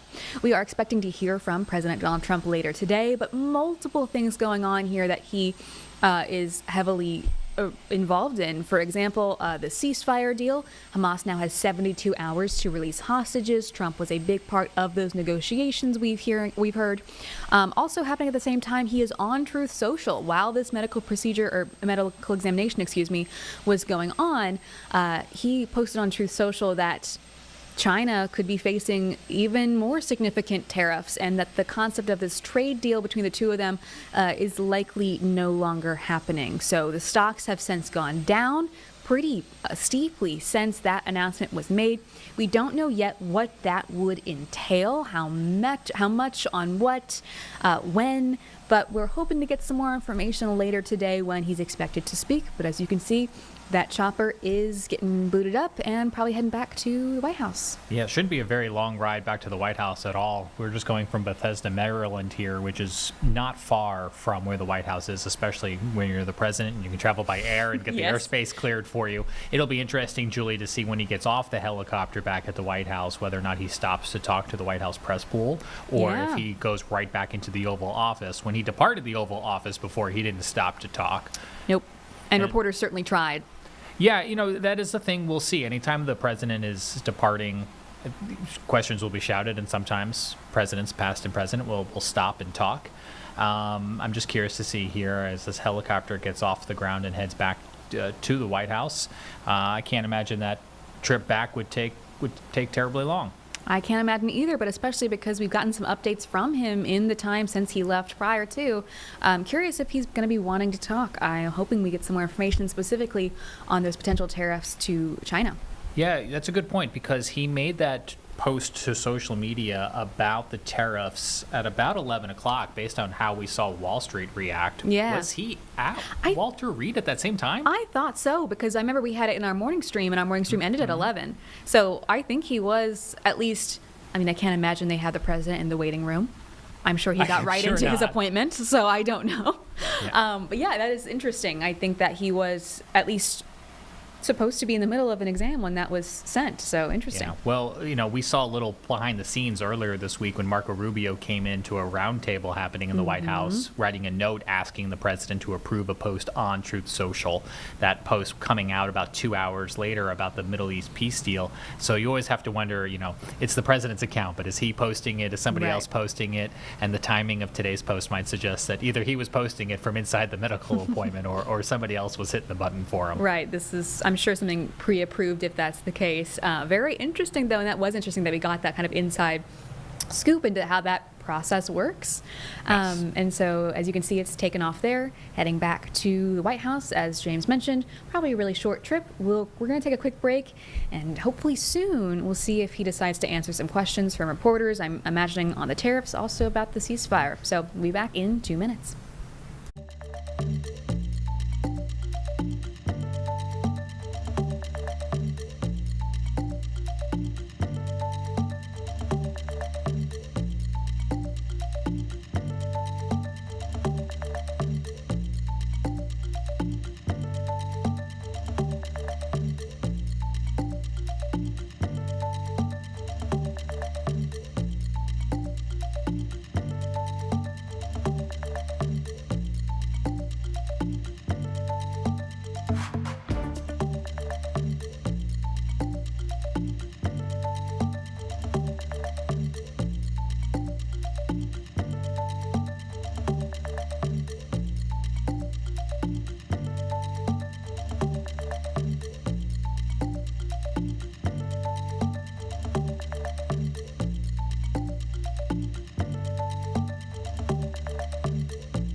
Welcome back to Live Impact News. I'm Julie Kay here with James. It's just off the top of the hour, 2:04, and a lot of live events. This has been a busy afternoon, and we are still waiting to see some of these happen. So this is out of Chicago. We've been at the Broadview facility, the ICE detention facility, multiple times today, multiple times for that protest that was this morning, and now we are waiting for some sort of press conference with, I believe, Democratic leaders. We've heard that maybe Governor Pritzker will be there. We know that Senator Duckworth is in the facility now. We don't know if she'll be speaking.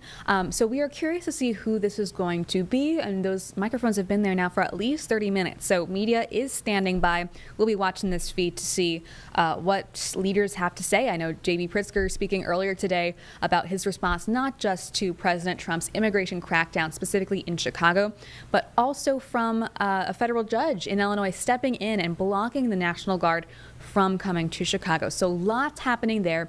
As I mentioned, President Trump also having a busy day today.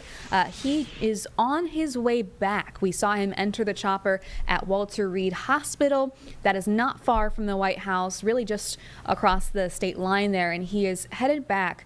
We'll see if he speaks to reporters. That is really what we want to see here, because that is such an interesting day. We're trying to figure out when he actually posted this Truth Social post where he announced that most likely really massive tariffs on China will be coming, kind of throwing the idea of a meeting with the Chinese president and with the trade deal kind of out the window. That was posted around 11 a.m. and you can see it in the stock market, just went straight down after a couple good days.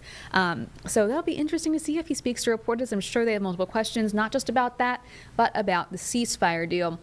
And then heading back closer to home for now, I know we have been following a couple of backups. This is I-85 northbound, a crash in Cabarrus County, and we've been watching this now for a while. The other crash we were watching got cleaned up pretty quickly. This one, though, this is, we believe, 5 mile markers from the actual incident of the crash. This just happens to be the closest live camera that we can pull. At one point, and it still kind of is towards the end there, we kind of saw this as the tail end of the backup, but we've seen it kind of get worse and worse. Yeah, it looks like we have 7 or 8 miles of backups now because it continues beyond this camera. Wow. Backups look to be starting at Kannapolis Parkway, which is about exit 53, with the crash itself all the way up by mile marker 60 for Dale Earnhardt Boulevard near Kannapolis. So, Julie, I think detour routes are getting a little bit more complicated here, but US 29 comes to mind. Yeah, that is really not what you want to see, especially ahead of rush hour. Hopefully this gets cleaned up and hopefully everyone's okay. I know last we heard it was 2 lanes closed, correct? Yeah, still 2 of 4 lanes closed. Yeah, and we know how that can get. Even though 2 lanes are still open, it gets really backed up. So hopefully things start moving a little bit quicker, especially before rush hour. This is, again, I-85 northbound in Cabarrus County. We'll keep watching that. We're going to get another check of your forecast with Majestic Storm. That is a big thing we're watching this weekend. We're expecting some rain, not just here in Charlotte, but definitely if you got friends in the eastern region of the state, on the coast, Outer Banks, they are really gearing up for some flooding potentially. So that is something we're paying attention to, and I know Majestic Storm breaks down what we can expect, especially here in our local area. All right, turning back to your forecast on this Friday, it's a cloudy day. We've got temperatures in the 60s. Majestic joins us now, and I guess the weekend will partly be cloudy as well. Yeah, and we could even get some rain showers here and there, so we have a lot to talk about. Let's start with another camera view coming in from Blowing Rock, seeing still a whole lot of cloud coverage, but notice that the area roadways, they are dry. It's one of those days where maybe it looks like at times it might rain, but I don't think we'll have any rain today. You can see a little bit of blue sky trying to peek through right there. That's coming in from Lylesville out there in Anson County. And then a Queen City looking beautiful, whether it's cloudy or not. Here's the thing. Today is going to be cooler. I don't even think we'll tap into those low 70-degree temperatures. It's also going to be breezy with those northeasterly winds capable of gusting around 20 to 25 miles an hour. But then this weekend it gets even windier and we could see some rain showers. But then next week it is back on track to mild conditions and then some 80-degree temperatures heading our way. Boone, look at you go. 50 degrees right now. 61 from Lincoln to Statesville. Down across Monroe, 59 degrees. Our dew points, look at this. Dew points, remember that's measuring the moisture in the atmosphere. And typically we have been saying these dew points very high before that cold front pushed through, mainly into the 60s and 70s. And now these 40s and 50s, they are feeling really good. But we have this northeasterly wind that's making it feel a little chilly out there today. Notice this is even into our Saturday at 1 o'clock. If you have any plans tomorrow, 20 to 25 mile per hour wind gusts are in the forecast. And this even takes us into Sunday where some of those winds may be capable of gusting over 30 miles an hour at times. That's Sunday afternoon at 3 o'clock now. So if you have something outside that might blow away, you might want to make sure it's secure. I know a lot of you have a lot of Halloween decorations out, so something to consider. Highs today, again, 50s and 60s. We do have some low 70s southeast of Charlotte, 70 degrees today in Lancaster, 57 though in Jefferson. So a rather cool fall-like day and mainly cloudy skies, but again, staying mainly dry. Upper 60s today in Charlotte, right around dinner time, low to mid 60s, and then temperatures tonight are going to dip again, waking up to some low 50-degree temperatures by tomorrow. Saturday and Sunday, still below our average. We should be at 76 degrees, and we'll get close to that on Monday, right above it. And then we have a little warming trend on the way with low 80s Tuesday and Wednesday, and then we'll steadily see those temperatures drop again. Highs as we're heading into our Saturday morning into the mid 50s. So if you have anything planned tomorrow, I think we will have some cloud coverage here and there, and I don't think the rain will move in until later in the day. And the rain chances as a whole for Saturday look pretty minimal. I think if we get rain, it would likely be on Sunday, and then next week back on track to some sunshine. Futurecast, let's talk about it. Here's 5 5 o'clock tonight if you have any plans for your Friday evening. Still a little breezy, still cloudy conditions, but heading into Saturday, again, I think this is overdoing it just a bit, but we're watching this coastal low, and it will be dependent upon how far west it moves, okay? So then as we head through Saturday and into Sunday, that's when we'll start to see more rain showers move into our area. And in addition to that, that's going to also pull in stronger northeasterly winds from a nor'easter, which we find there along the coast. That is really going to bring some problems for our Carolina coastal communities there. And again, here's about 9 o'clock on Sunday evening with brief heavy downpours possible. So it mainly just be a cozy day on your Sunday to mainly stay inside. Now here's that area of low pressure that's going to form right along the stalled front. Notice as it continues to work its way right across the mid-Atlantic, it's going to bring some problems, some potentially big problems for areas like the Outer Banks. The Outer Banks will be dealing with heavy widespread rain, coastal flooding, but then also some strong winds near 50 miles an hour or even greater. But Highway 12, always really a concern when we have a setup like this. 3 to 5 feet of overwash, but the more inland you are, the less impacted you'll likely be. All right, there's that Jerry Hunt Supercenter 7-day forecast. Upper 60s today, mid 50s overnight, low 70s as we're heading through Saturday and Sunday. So a mainly cloudy weekend, and then sunny skies next week will return. All right. All right, so we've got lots going on here locally and nationally. That was Majestic Storm with our forecast. So definitely something we want to pay attention to as that storm kind of moves in, not just on the East Coast, but we're going to have some rain impacts here as well. We are also, as you can see there, I mean, goodness gracious, that's Charleston right now, and that is some rough surf. And you can see just all that. Oh, that's a brave person walking on the sand right now. But you can just see how foggy it is, that like overcast sky. The camera's all dirty and wet. It is just not looking good. It looks ominous because it is.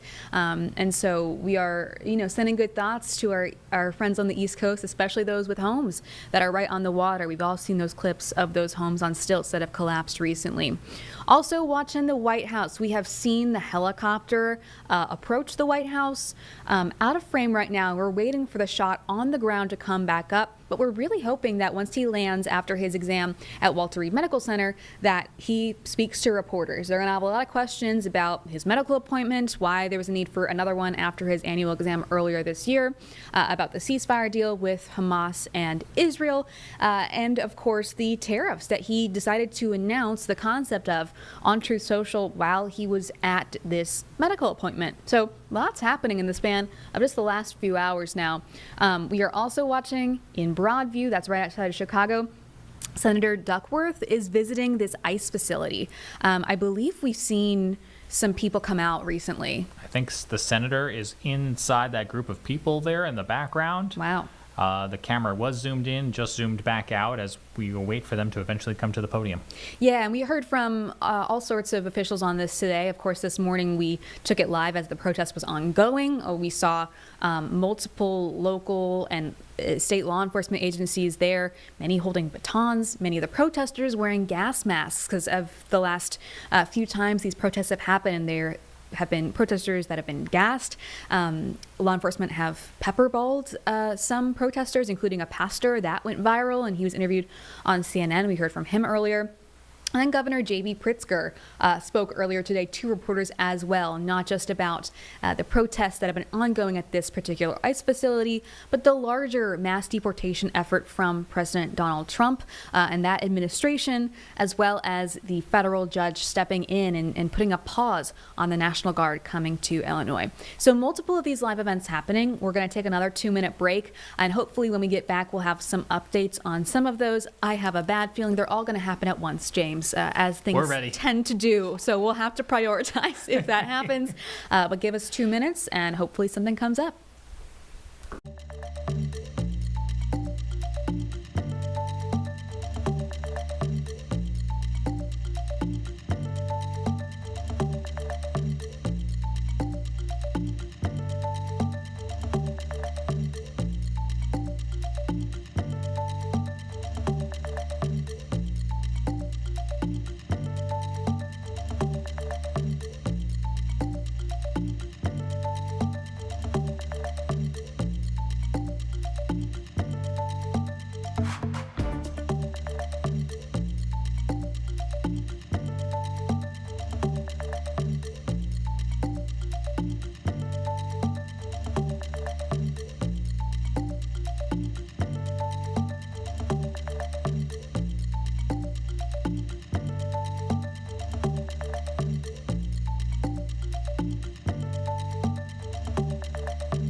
Welcome back to Live Impact News. As I suspected, nothing has started yet. So we are waiting for multiple live events.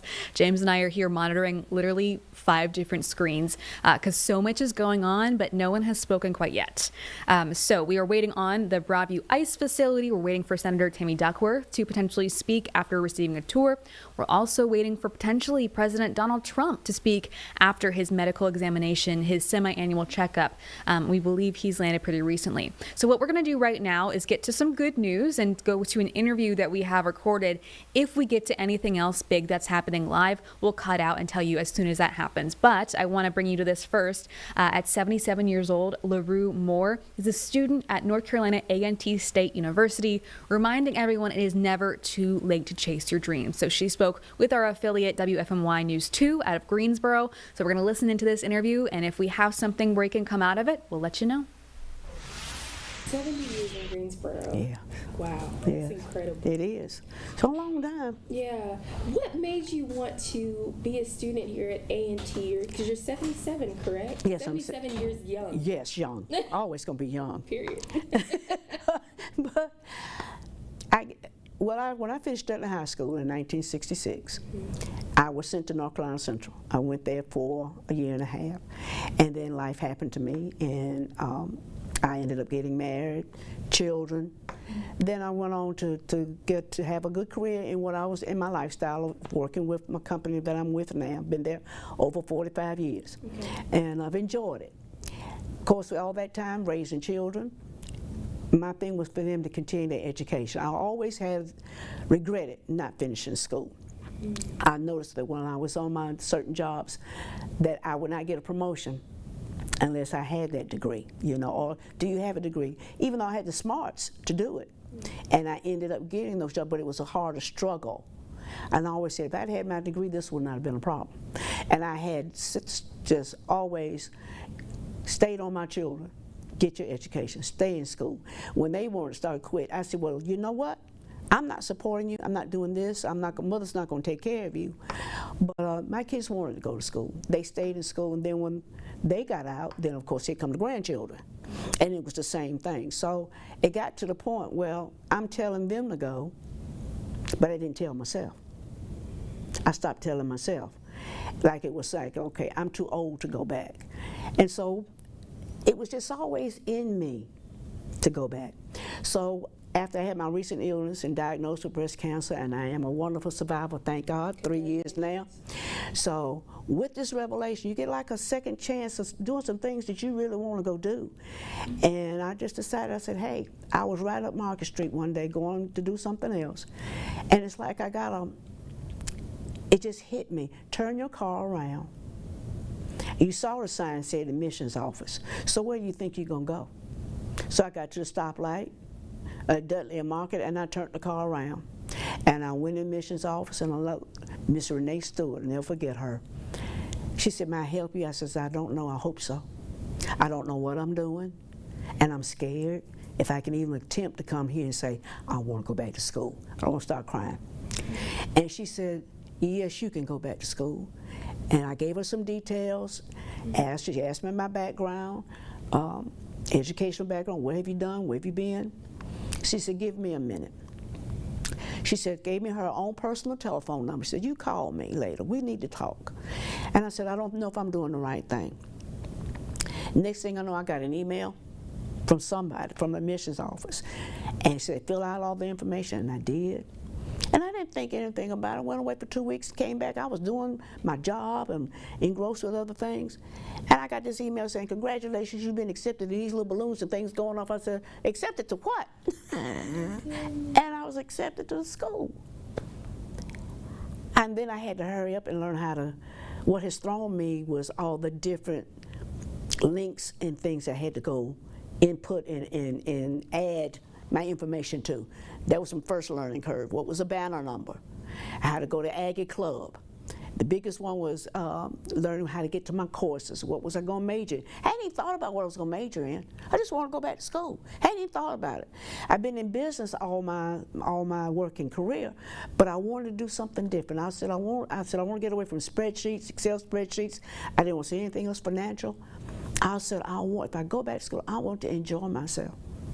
So I came upon African American Studies, which I'm having a great time doing this work, doing the essays and doing more reading, and they do due dates are getting me because I want to sit there and read forever. They tell me to read chapter 2 to chapter 4. I want to read the whole book. That's how I'm loving it. But that's challenging, the due dates, and just being able to focus and keep my same job, because I am still working every day. And then I'm still trying to study at night and just trying to be caught up. And I always question myself, can I do this? You're never too old to learn. I am struggling a little bit. My writing is great, but I'm struggling a little bit sometimes to remember. Now, LaRue, you know you read that. Now just sit here and think about it. I just want to come in and let you know that we do see Senator Duckworth and some other leaders approaching the microphone. When they start talking, I think they're just getting framed up right now. I will take you to that. A quiz. I'm trying to remember. Now, you know you read that? It takes me more time to focus. And that's an aging process. I do not have dementia. I don't want nobody to say I got dementia. I don't want nobody to say I have Alzheimer's. It's just something that happens to us. And so, but I am continuing to march on. All right, we're going to go ahead and listen into this ICE facility outside Chicago. Senator Duckworth just toured. See if they are going ahead and getting started now. To get my book. I had one critical writing book I was supposed to go.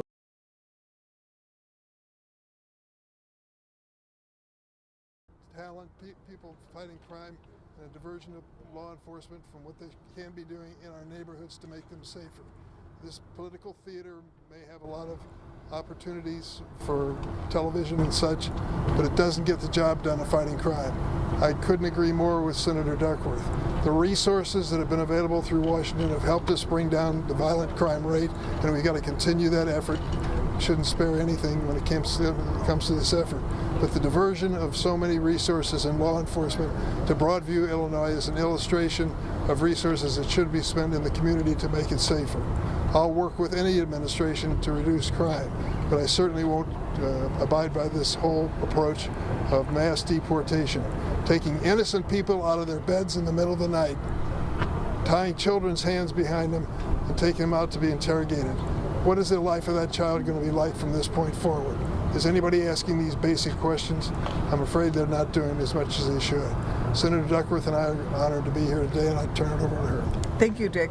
I couldn't agree with the ruling more in that it's been clear, not just here in Chicago, but also in the ruling in Portland, that the Trump administration's claims that local law enforcement is not capable of maintaining peace during the civil disobedience, with people out expressing themselves.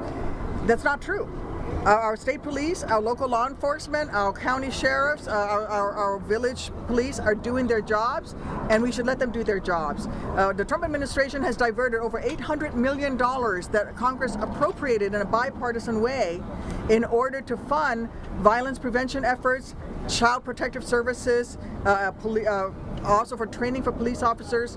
They've actually diverted those funds away from law enforcement. If they cared about crime, they would put that money back where it belongs, with our law enforcement officers, so that they can do their jobs. But it is not appropriate to militarize our cities. It is not appropriate to activate National Guard troops and send them into our cities. Our National Guard men and women are doing a fantastic job. But you know what? They sign up to be tank drivers. They should be practicing driving tanks. They should be practicing to defend America against our enemies around the world. And that's what they would rather be doing. So what I've been saying to protesters, to people of Chicago, be kind to the Guardsmen and women. They're here against their will. They're here because they were activated to come here. Maintain your protest. Say what you need to say. Do it peacefully. But I condemn what is happening with ICE, the work that they're doing, snatching people off the streets, shooting priests in the head who were guilty simply of a crime of praying, throwing smoke grenades in front of elementary schools. This is not America. This is not what this democracy is about. We just want to go in and look at this facility and see what the conditions are, and they will not let us in. It is shameful. You don't run and hide if you're proud of what you're doing. That's what ICE is doing right now. Right here. Alex Gabriello, News Nation. What does it signal to you, News Nation, sir? What does it signal to you, the fact that the immigration officers and agents behind those closed doors aren't letting you in to see what's happening there? This is the fourth time we've asked in the last several weeks. We started at the Great Lakes Naval Training Station. All along the way, we just want to be briefed on what they're doing. what their resources are and what's happening in the streets. They've refused to tell us this information. I've done this job for a few years now. I've never had this kind of stonewalling by any presidential administration. Something's going on in there that they don't want us to see. I don't know what it is, but all Americans should be asking the same question. What is it? Can you justify it under the Constitution? Senator, Yeah, go ahead. No, right here in the green jacket. I really Go ahead, appreciate it.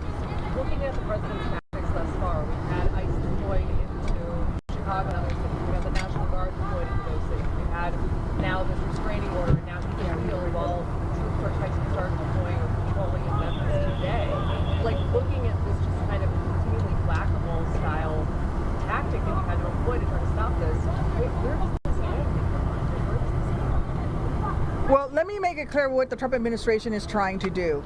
They are trying to normalize having troops on our streets. And they're doing this all across this great nation. They are trying to normalize an extension of presidential power that is not appropriate under the Constitution. They're trying to negate posse comitatus by redefining,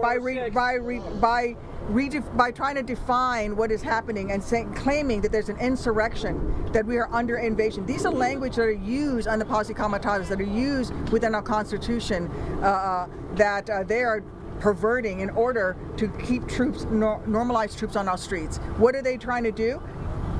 He's doing this to make sure that he can actually have these troops on our streets when it comes to elections. And we're not going to let that happen because it is not normal, it is not constitutional, and it is against the law. It's been ruled to be so in Los Angeles, that you cannot do this, that you can't just activate troops. The stuff that he's doing... U.S. Code 12406, yes you can. The stuff that he's doing is against the law and has been ruled so in federal courts. Any Senator Durbin, you said you would work with any administration to stop crime. The president has said that he's willing to work with you. Why not take him up on his offer? The very point made by Senator Duckworth. When we look at his budget, he ends up cutting the very programs that our police have asked for and what they need. You know, they have a tough time recruiting new policemen. They're offering $50,000 incentives for those who sign up for ICE. What about our local policemen? We need more on the streets and more doing the professional work there.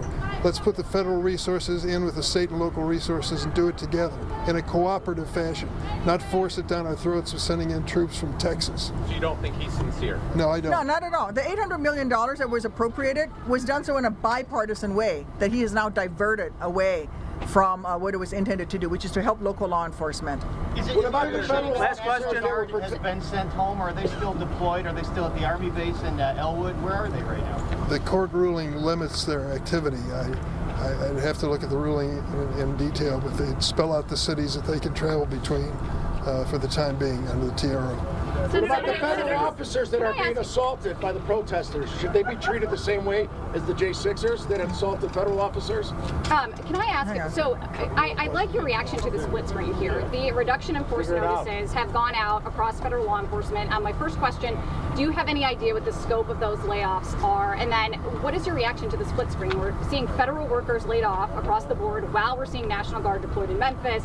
We're seeing ICE agents working on the ground, ICE agents who are not getting paid soon. What is your reaction to the split screen, and then if you have any information on the scope of the risks? I don't have information on the scope of the risk, but we know that the Trump administration has been targeting federal workers. They've been firing federal workers from their first days on since they took office. Remember that they committed to firing 83,000 people from the Department of Veterans Affairs to deny veterans access to the care that they deserved and they've earned. They had a plan to basically fire 83,000 workers at the VA by the end of this year. They fired more veterans from their federal jobs than anywhere else in the nation's history. Donald Trump has been wanting to do this, right? He's been firing federal workers. And again, this is because of his own personal agenda. He told us what he was going to do with Project 2025, and they're carrying it out. And what we need to do is to push back as hard as we can, and we're doing that in Washington. We're in a shutdown right now. We're fighting to raise to force them to not allow our insurance rates to be raised. That's what's going to happen to millions of families across this country. Mark October 27th on your calendar. That is the deadline day for the insurance companies, health insurance companies, to notify the families in Illinois about how much their health insurance premium is going up because of the big, beautiful budget bill that the president has signed into law. It's going to be dramatic. Average 114% your health insurance bill, if you're on America.healthcare.gov, is going to go up 114%. That is a hardship for families struggling to get by.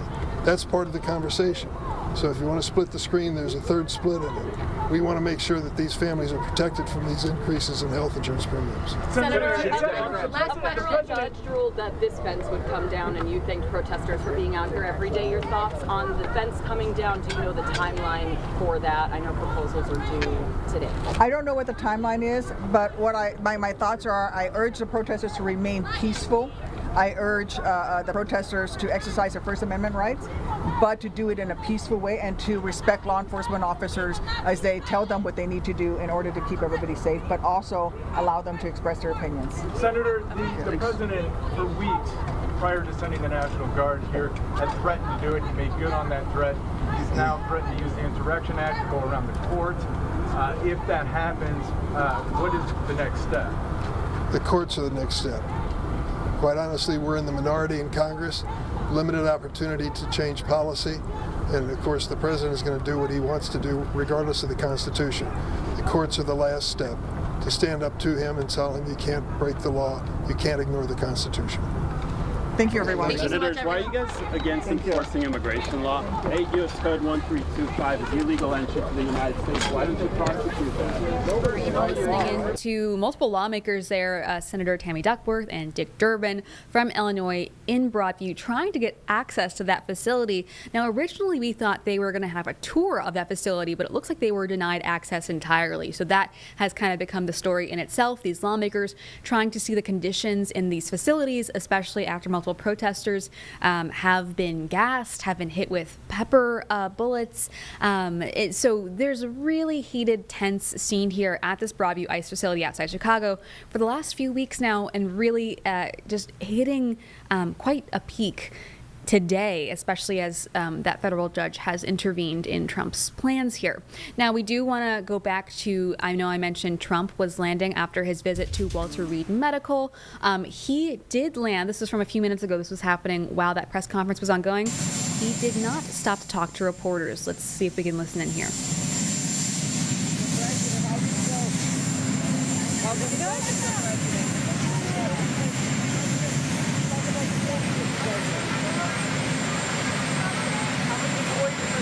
Mr. President, who's being fired?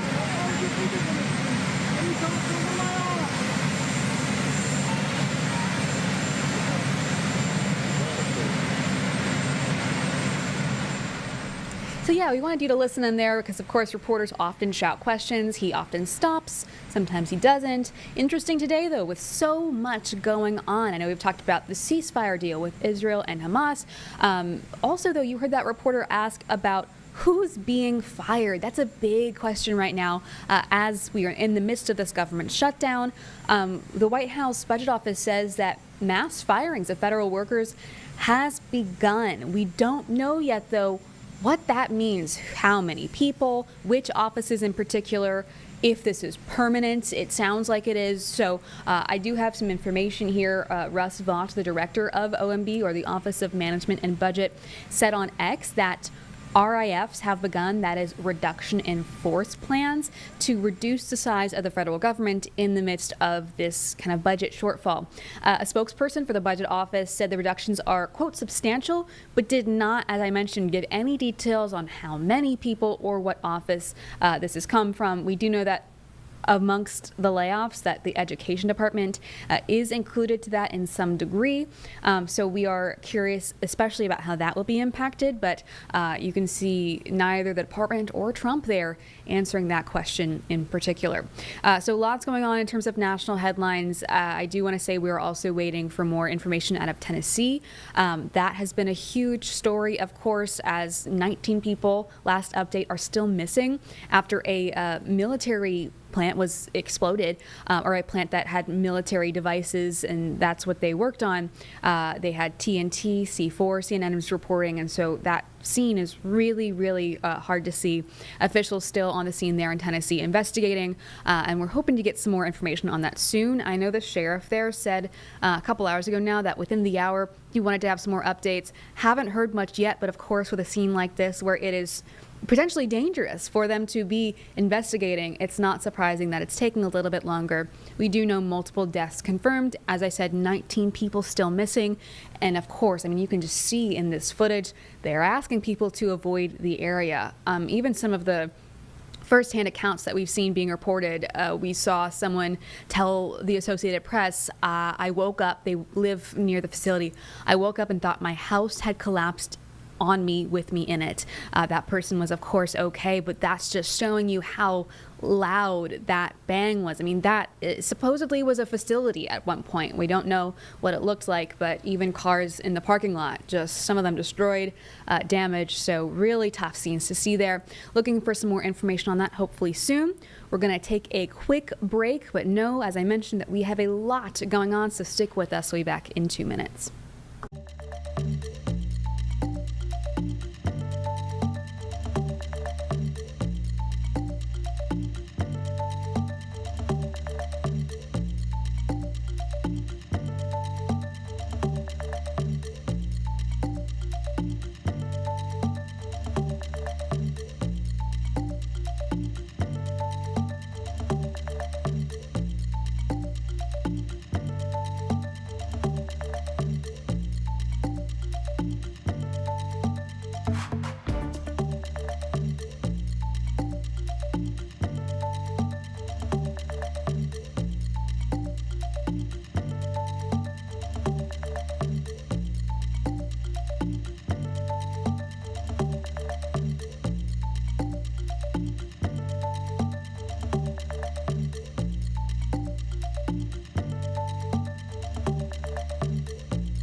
Welcome back. We are going to start with some of our local headlines again as we wait for some more national updates. Of course, we're going back to that crash. Still no resolution there. This is northbound I-85 in Cabarrus County. And now this is not the scene of the crash. We do not have a camera close enough to see the scene of the crash. So this is 5 miles away, and you can see it still has not really gotten any better since last we checked about 30 minutes ago now. And I know that James has seen the other cameras. It goes even further back than this. So in terms of rerouting, it's starting to get a bit complicated for people, as this is a very heavy traffic area in general. And we are approaching the end of day on a Friday. People will be getting out earlier, so rush hour probably starts a bit earlier. Hoping this gets cleared up soon and that we get some more information. Hoping everyone's okay, especially at the scene of the crash. But we do know that when you get closer to it, that is 2 lanes that are closed. So out of 4 lanes, just 2 of them open. And that's been that way for at least, I think, an hour now, James. I would say at least an hour. It seems like the backup is only growing larger, Julie. Yeah. And DOT officials are estimating that it might fully reopened by 4 o'clock, but we'll wait and see. I sure hope so. I mean, that's almost 90 minutes from now, so fingers crossed for a smooth transition there. I know we interrupted earlier a really nice interview we had getting to some good news in the midst of all this heavy stuff we have going on, both here in North Carolina, Charlotte region, and at the White House nationally. But this 77-year-old woman out of Greensboro who is at A&T chasing her dreams, we're going to get back to that interview because it's really just some good news. If we have some breaking news, we'll of course pop back in. We'll listen into that for now. They got my number. First, I didn't know about the number. Get in line, go to student union. I'm going to get in line, go get my book. I get in line, the young lady says, "Will I have your number, please?" I said, "What number?" Because you get so many emails, you know. I said, "What number?" So I stepped out of line, and there was a young little student. She heard me. I said, I'm over in the corner. I said, "I don't know what number they talking about. I need to get for a book." She said, so she said, "Ma'am, can I help you?" I said, "I wish you could. I hope you can." She said, "Look to see if you got an email." Now, you know, I've already set up my email accounts, and I had bookstore. I went in book. She said, "There's your number." I said, "Well, if I had just taken the time to read that, I read it and forgot it." So I get back in line with, I said, "Okay, I got my number." And she says to me, she says, "Oh, that's an ebook." I said, "A what?" She said, "That's an ebook." I said, "I don't get a physical book?" She says, "No, ma'am." My age, back when I was in school, you got a book, you went to class, you took notes. So what am I going to struggle here? And I got to go download a book. And I start walking across Student Union. The kids are all on their phones and they're relaxing and trying. Here I am. Look. So I saw this table. It said critical writing. A young student behind it. She says, and I'm just looking at all the documents, all the papers and the informational pamphlets on the table. So the young girl asked me, she said, "Can I help you?" She said, "Are you a parent?" I said, "Well, no." And she said, "Are you a grandparent?" I said, "Well, yes, but I'm not here for that reason." And so then I was really about to cry. I was getting a little frustrated, and I just said, you know, and there was another lady standing there. And she says, "Can I help you?" And I says, "Well, I'm on my way to my car because I think I've just made a donation to North Carolina A&T State University. I'm going home. I don't think this is for me." Not knowing who she was, she said, told the young girl, "I'll be back in a few minutes." Got her keys in her pocketbook. She said, "You come with me." It's like she was dragging a kid out the side door, took me out that side door. She said, "You see that sign up there?" I said, "What?" She said, "What does it say?" I said, "Aggies don't quit. Aggies do." I had no clue that she was the dean of critical writing. I didn't know who I was talking to. She took me to her office, and she sat down with me and told me, "You can do this." She encouraged me so much, and I will always give her between Miss Stewart at the admissions office and Dr. Springfield. They were my two angels to keep me here, because I might have just got back in my car and gone on home and said, "This is not going to work. This is not going to work." But it's working. So when you went up there and said the donation aspect of it, I'm just saying, that was my saying I was quitting. You all just keep my money, do what you want to do with it. I'm going home. Wow. Going back to when you were thinking about going to A&T and things of that nature, so when you just walked in there and said, "Hey, I don't know what I'm doing," that's exactly right. So you didn't apply. You just walked in. I walked in, and then since I went to North Carolina Central, she said, "Well, you are in the system, Ms. Moore." Gotcha. And so she says, "Request your transcript." I said, "Do what?" I said, "Okay." I said, "But I didn't do very well." And I was very honest. I said, "I didn't do well. I was coming off a bad situation from home." And I said, I just didn't care. She says, "You get it." So I went ahead and applied for it. I said, "I don't know what you want that ugly thing for." So I went ahead and got it. My name was in the system. As long as I was in the system, and she took it from there. I don't know who she talked to. Because I was going to say, in the system, I wonder if that means just like in the North Carolina. Yeah, probably in the North Carolina educational system, right, that I was still there. They still had my transfer. They keep all that. There maybe an archive system, but they still had it. So everything got transferred. And I know she had to go plead and beg with somebody to let me in to North Carolina A&T. Yeah. But whatever, and I thank God for the blessing, because to me that's somebody's watching out. And say, let's give her a second chance. So it is a second chance. I got a second chance on life after breast cancer. So I feel like I got a second chance now to go do and get my degree. It may take me a good while, but I'm going to take one step at a time, take 2 classes at a time. I go to summer school. I'm going to keep at it, chip at it, you know, and just see how it goes. But I'm going to work toward it. That's my goal. And now the only problem I'm going to have is that math. That's going to be the last class I take. I haven't took math in 7 years. I know how to do arithmetic. 1 and 1 is 2. But doing something with A, B, C, D, and E, I don't know about that one. I can't can do nonetheless algebra. That's why I'm a journalism major. Yeah, That's why I so that one may be a little way challenging for this old girl, but that entire encounter that you had in the system, and she was there and gave you a second chance. Oh, it's coming. Oh, it came loose. Thank you for catching that. I didn't even catch that. There we go. Oh, it came out. Oh, yeah, it must. I think so. When I move my arm. When I move my arm. I just wanted to make sure we didn't. So, go ahead. So that entire encounter that you had, how long ago was that? Like when you went in and said, I want to apply, is that recent? Oh, yeah, that was like July. Wow. Yeah, it was in July. And I said, and then I was thinking, I said, well, I just didn't even think I'd get in. I really didn't. I didn't think I'd get accepted. So I said, well, let's go see what it would take. Or would they advise me to go on to community college? I could have gone to GTCC. I could have gone to a community school. So I didn't know what my options were. I just said, well, the school is right up the street. It'd be convenient. And let me just see what would happen. You know, you don't ever know. That's one thing I've learned in life. If you don't ask, you're never going to get an answer. So you sit around trying to speculate, well, there's a maybe, or they might. Go ask, and then you know how to make a decision. What's your next step?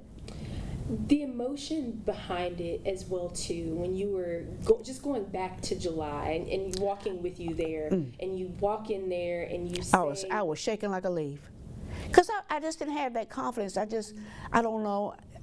Will I ever get my dream? It was my dream and my goal I've had so long. Am I really doing this? Are you really going to do this, LaRue? And I'm saying they say Gemini, I'm a Gemini, born in there's a second person inside somewhere. And the other person says, yes, you're going to do this. You've been saying it for long. I'm tired of you talking about it. Tired of you thinking, well, let's go. So with that attitude and with Dr. Stewart, Mrs. Stewart telling me, you can do this.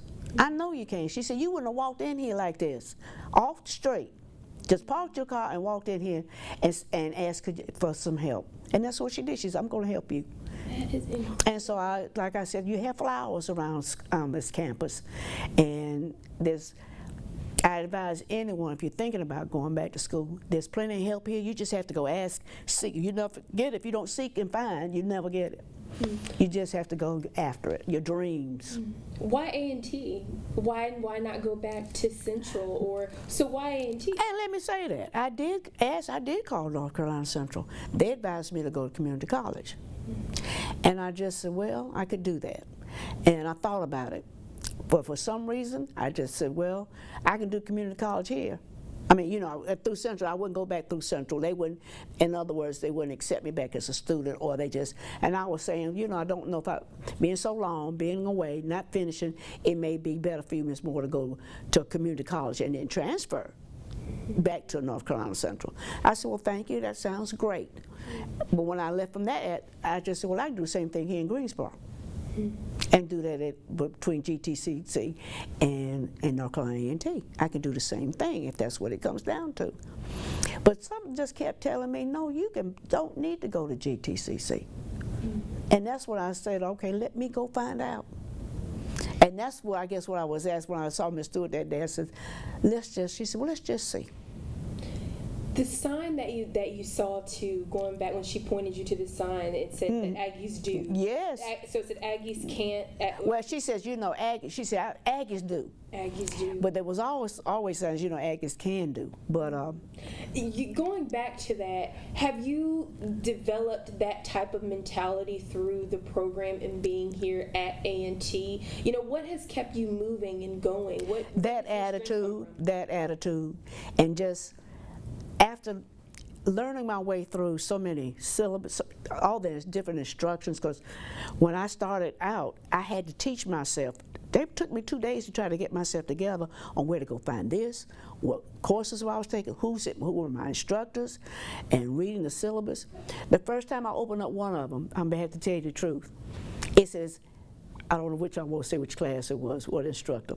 It says, take a introduction video of yourself. You can use YouTube, Facebook, and so on. I looked at that and said, took 2 pills and went to bed. Times have changed, right? Because you're not used What to you all mean? the Go to YouTube and do what? Take a video of yourself, introducing yourself, why you're coming to A&T, get some background, who you are, what are your hobbies, what do you like to do, what are you studying, all of these things. Go ahead and do a video of yourself. Who helped you? My granddaughter. She finished in communications here at A&T. She has she works on different reality shows in Atlanta, and so she has all. I said, hey, I doubt. I said, Grandma needs help. She said, oh, Grandma, I got you. So she told me what to do. She said, turn your camera on the phone. Told me what to do there. She said, I got it. She said, you go ahead, fill out, do what you do. Take a video of yourself, introducing yourself, and so forth. She said, and then send it to me. I'll do the rest. How long is your program, the entire program itself? Is it going to be 4 years? Oh, yeah, 4 years. But in that 4 years on paper, on white paper here at North Carolina A&T, may be something else for LaRue down the road. Because I can't, not taking the full schedule. And I'm not going to be rushing it. I didn't come here to rush to get, because I need a job. I'm about ready to retire. I'm doing this for my pleasure and for me only. I don't need it to get another job. I don't need another interview. I love this interview, but not to get a job. Yeah. I want to do just to study and enjoy it. I want to be able to take my time to do it, you know, and let it be my journey here at North Carolina A&T State University to get my degree and do it my way. You know, and to do it my way. And so your current schedule now is what? My current schedule now is I'm at work from 8:30 to about 5:30, 6 o'clock. I've had to learn to cut my regular job off because I can sit at that desk. I have 2 monitors I look at because I maintain a customer database, and it's forever going on, and it's a payment database, and so we have several things going on with that. That's your role, yes, and I have a lot of responsibility. So with that, and then I'm on a major project. They're overhauling, going to a brand new system with SAP. So I'm very heavily with that. So I've got a lot going on. But then from there, I just relinquished. I was head of the trustee board at my church. And I'm still a trustee. So I work heavily in my church, always have, and we'll try to continue to be as supportive as I can, but we'll kind of step back a little bit. I have to. And then I cook dinner, because I have a husband and he likes to eat. So I have to take a break and go do dinner. And then I get a cup of coffee. I try to, so from about 5:30 to about 7 is my window of time for myself to go cook dinner and do whatever, clean the kitchen, go back. At 7 o'clock, I'm back on my computer, going back to work. 7 p.m.? 7 p.m. Wow. I'm back at work. And I may take a power nap around about 9:30 to about 10:30, and I get back up. And late? I have to go read. I have to read so much. You have to get your own schedule. Sure. And you have to be disciplined. You just can't. So that's what I find for myself. And so, and then I'm trying to get back to, if I go to bed around about 11:30, 12 o'clock at night, I'm up about 5. So from 5 to about 7, maybe about 8 o'clock is my real quiet time, where I've already read everything, but I'm typing now, getting my thoughts together to submit that paper, or getting ready to take that quiz that I got to take. How often, so you are from home, like you're doing your classes online? Everything's from, right there in that same little space I have. Yeah. How often do you come to campus? Not very often. And today while I was waiting for this, I want to find a book that I want to read. So I'm going upstairs in a few, I'm already second floor, and check out a book. I want to look at it, but so I don't have to come that often, but I want to. You have come a few times? Yeah. Okay. But the parking is an issue. For senior citizens, there needs to be a senior citizen parking lot. You know, I can't do all this walking, and all the handicap spaces are gone. So I'm just saying, oh my God, that's a challenge for me. So I'm getting my husband to drop me off in his red truck. So you see the red truck with a big A&T tag on the back of it, that's us. You know, you are very familiar already with Greensboro. You've been here for so many years as well, too. You know about the history. I do. You know about the A&T 4. I do. You know, going to Central And that's one thing. That's one thing. That's Gone. one thing, right? Yeah. But then coming here to But A&T is so much near. history. Yeah, A&T is so near and dear to my heart. It has been since I was a little girl. Talk more about that. Been a little girl, because I remember being in every A&T parade, my brother and I, since we were about 6 or 7 years old, riding either with the ROTC group or some school would need children or need somebody to ride on a float. And my brother and I, John Marks, we were always there together. Just because? Just because we were known, or because Mother and Daddy had a restaurant called Martell's Barbecue back in those days. Weren't that many restaurants around. But Mother had friends in the community, part with Jack and Jill and her bridge and pinochle clubs, and we were a tight-knit community. And being our children, all of us, all my friends, we were all in the same Girl Scout troop. He was in the same Boy Scout troop, so we all knew one another. And we knew I can remember growing up with so many of the professors and the doctors and those professional people that were part of A&T. You know, I remember all the dances, whether it was the Kappa dance or anything, they were all here on campus. There was no place for anybody to go. A&T was not on the educational side, it was the social side of Greensboro. You know, there were no places else to go. If there was a dance for our Jack and Jill group, it was here on campus. Yep. You know, we don't take swimming lessons. We all took it here at A&T. We didn't have no place else to go. All right, you've been listening in to that interview with a 77-year-old A&T student. So really, really nice to have that interview in the midst of everything we have going on today. We're going to take a quick break, but know that we are watching all of those events happening at our nation's capital and here in Charlotte. Lots that we want to pay attention to. So stick with us. We'll be back at the top of the hour in 2 minutes.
All right, welcome back to Live Impact News. Julie Kay here. It is 3 o'clock, just at the top of the hour. We've had a lot going on nationally today, so we're going to get back locally here in Charlotte.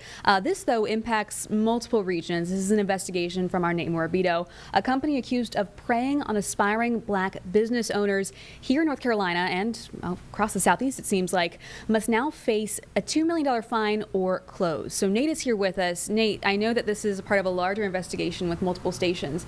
So what can you tell people about just what happened here, what you guys uncovered? Yeah, I mean, so this is really over the last course of the year has really turned into something that business owners were hoping and trying to avoid, basically. A year ago yesterday, I interviewed a woman by the name of Marjorie Stewartson. She's a local entrepreneur who opened a beauty supply shop on Beatties Ford Road. She opened it in early 2024, and she contracted with a company called Beauty Supply Institute, based out of Atlanta, to basically invest money to the company, and in return, the expectation was this company was going to help her start this business. They'd provide the infrastructure, they'd provide the supplies. And only part of that, she says, turned out to be true. She was basically given shelving, but no supplies. And so over the course of several months, she had to make a decision that she needed to buy her own supplies, which, if you can imagine, spending more than $70,000 to begin with to contract with a company, and then on top of that, going into debt to buy your own supplies that you supposedly already paid for. And then you don't get the best supplies, you have people coming in looking for stuff. It wasn't really a business model that was going to work. And so in August of this year, after much effort to try and stay open, she had to close. And a few months prior to that, she sued Beauty Supply Institute. In the meantime, our partners at WXIA 11 Alive in Atlanta and WTSP in Tampa were working on a similar story about other people in their neck of the woods who also did business with this company, entrepreneurs, black entrepreneurs who were basically promised this company was going to come in and help them achieve their dream. And in some form or the other, these people, dozens of them from across the country, said essentially BSI, Beauty Supply Institute, didn't meet its end of the bargain. So in the meantime, this company's in Atlanta. Remember, our entrepreneurs here in Charlotte. And the Attorney General there in Georgia takes notice of all these complaints. In fact, credits the reporting of our company as a whole in making some kind of impact here, and says, you're going to reach a settlement with us, to this company and its founder, and either you're going to close, cease all operations in Georgia, or you're going to be fined $2 million. It's complicated because the goal here from the AG is to prevent future harm. But what about the people that have already reportedly been victimized, like Marjorie Stewartson? James, I don't know, did I separate the sound between Marjorie and her attorney, or are they all one clip here? I believe it is one clip, about 50 seconds long. Okay, so I'm going to introduce you to Lawrence Wooden, Marjorie's attorney, and Marjorie Stewartson. And I want you to kind of understand that Marjorie put everything into this business. She has kids. She's an immigrant from Haiti. She was trying to build a generational wealth plan for her family. And it really is heartbreaking. We talked to her attorney and her via Zoom today. She's not feeling well, so we did it over Zoom. Heartbreaking to see kind of the consequence of this business not working out for her family. So let's take a listen to both of them really quickly, and then we can kind of follow back up. I'm saddened for her. It's a tough situation. Anytime people want to be entrepreneurs and business owners, they put their trust in others who want to help them do that. And so Marjorie was a person who was driven, who wanted to establish her own business, to work for herself, to provide in her community.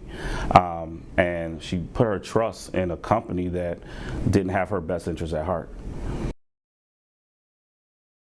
This business divided my family. We divided. It's financially, it's like it's a breakup. Because my daughter is supposed to start college, which I can't help her at all. The business take everything.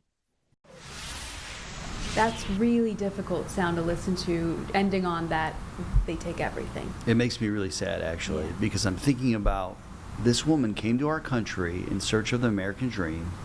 She worked in our country and then said, I'm going to start my own business because I want to help my family. And then it backfires. And now her daughter, who she was trying to help, needs to go to college and she can't afford it.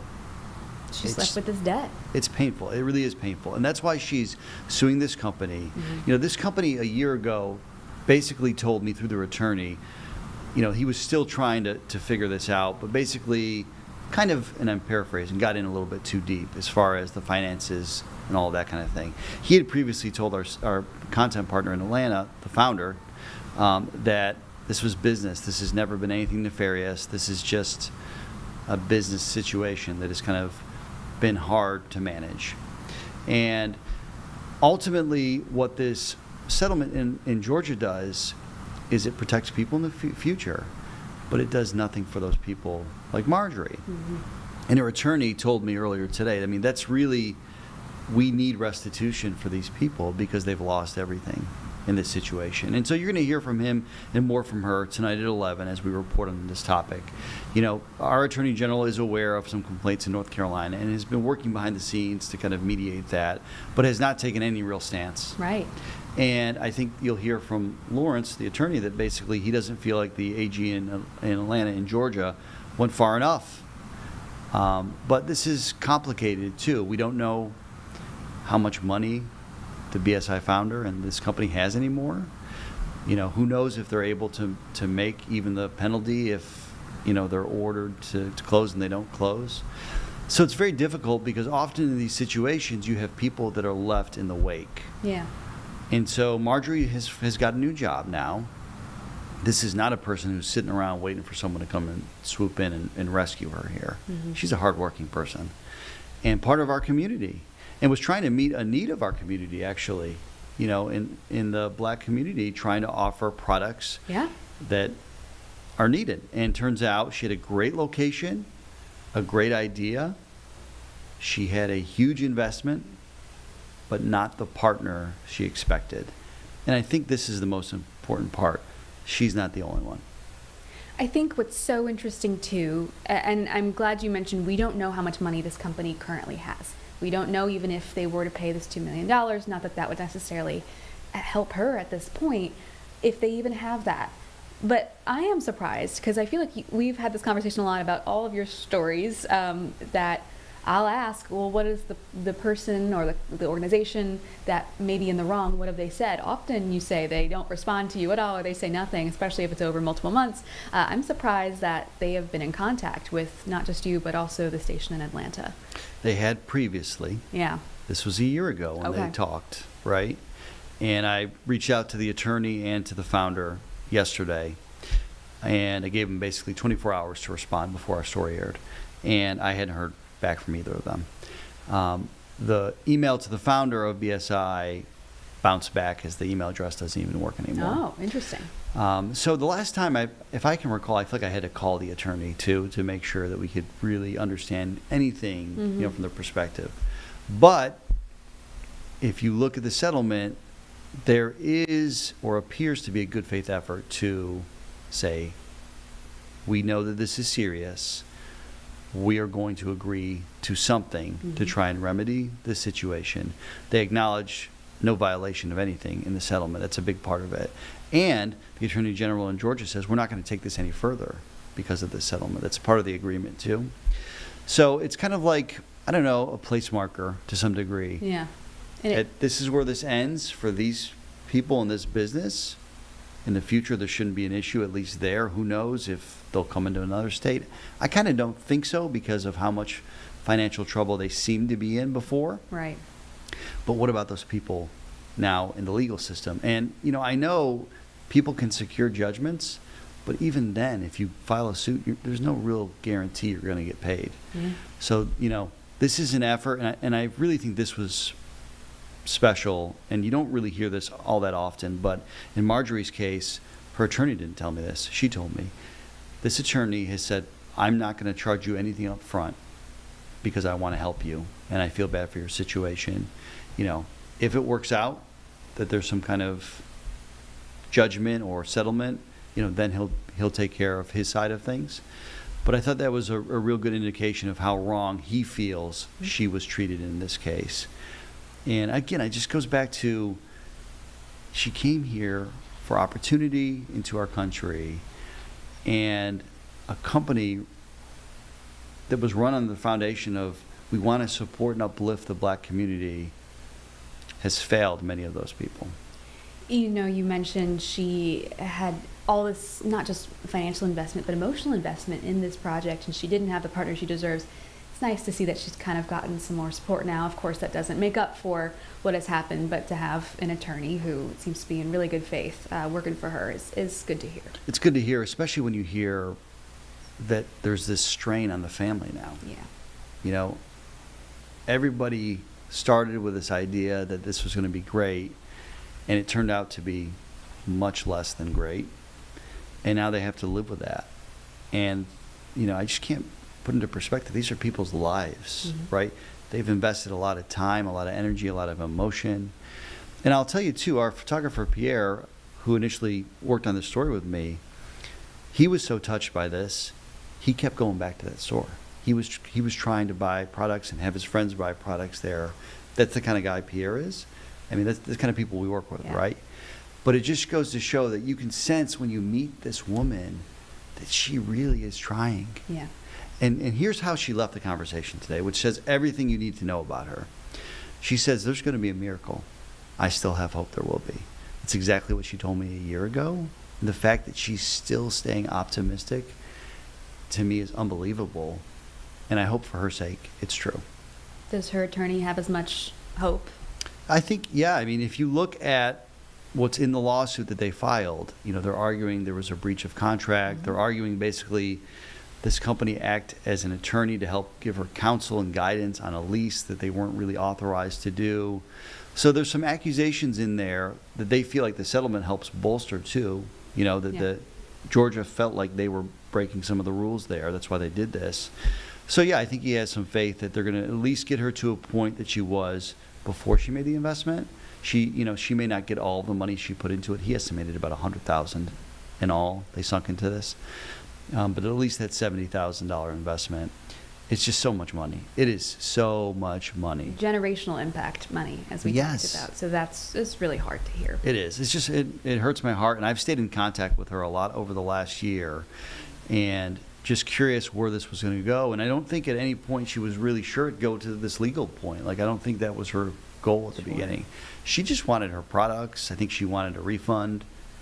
And apparently that hasn't happened. And so she felt like she was left with no choice but to do this. And really, how do you move forward? How do you recover from something like this without a little help from the legal system?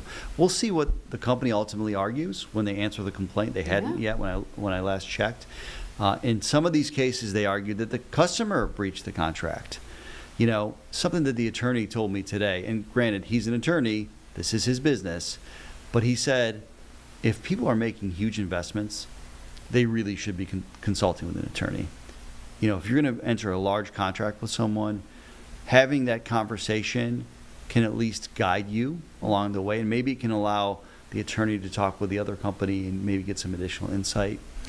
They felt they did the research in this case, Marjorie's family. They felt they did. They didn't feel like, you know, they were going to fall victim to something. They were acting in good faith, she told me. And I just feel bad for her, you know, as she enters this point in her life where she's closer to retirement. Now she has to work. Her retirement money's gone, right? Yes. Her savings are gone. So her kid needs to go to school.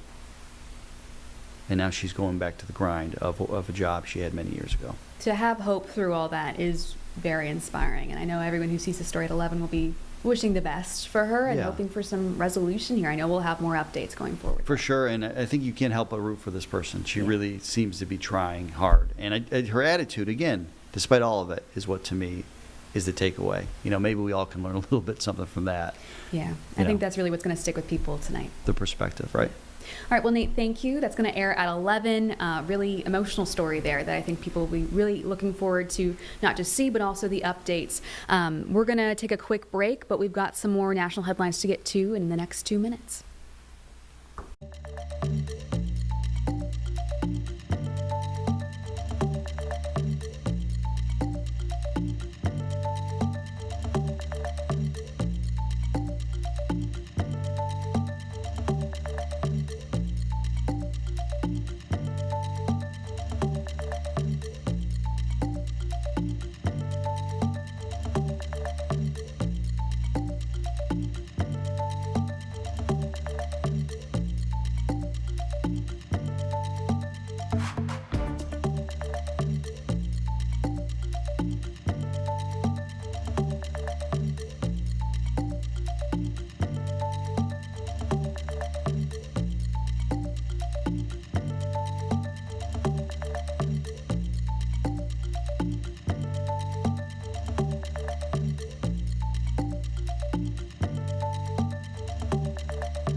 All right, welcome back to Live Impact News. It is 3:17, and we are hoping that we're about to get an update out of Tennessee. Now, we brought you that earlier. This happened this morning. A plant owned by a company that handles military-grade TNT and C4 exploded in western Tennessee. This is a small town in between Nashville and Memphis. So we're waiting for that press conference. It looks like they're doing a sound check right now. Last we heard, though, multiple deaths confirmed. We don't have a number. We do know, as of the last check, I believe 10:30 a.m. or so, maybe 11 this morning, 19 people missing. And the aerial footage of that, we've seen active fires. We've seen what looks to be remnants of a building, but you can't really tell. It is really stark footage. And so we're hoping for some good news, but those are really, really difficult images to process and even understand how law enforcement officials would be able to, investigate this scene and look for search and rescue people safely. I mean, just look at all that smoke. So we are looking to see if they're going to get started soon. Yeah, he's giving a little off-the-record comment right now to reporters, and I think he's just now set to start his formal briefing. Yeah, I believe this is the Sheriff Chris Davis out of Murphys County. So we'll get to that in just a minute when it looks like they're going now. Confirm that we do have 19 souls.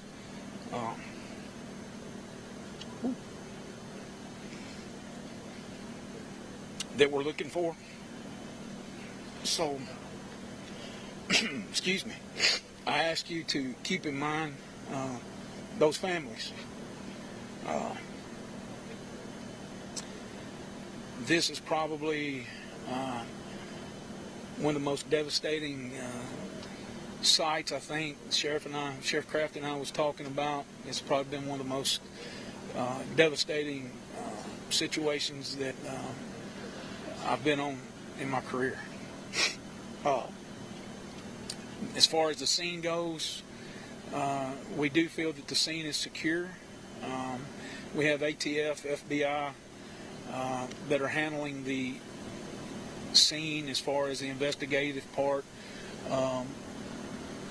trying to figure out and recreate or figure out what actually happened to cause this. Do I see a short-term explanation? No. Do I see us being here for many days? Yes, I do see that. We've got we've got the bomb squad from Metro Bomb Squad here. I don't really want to get in to start naming all the agencies.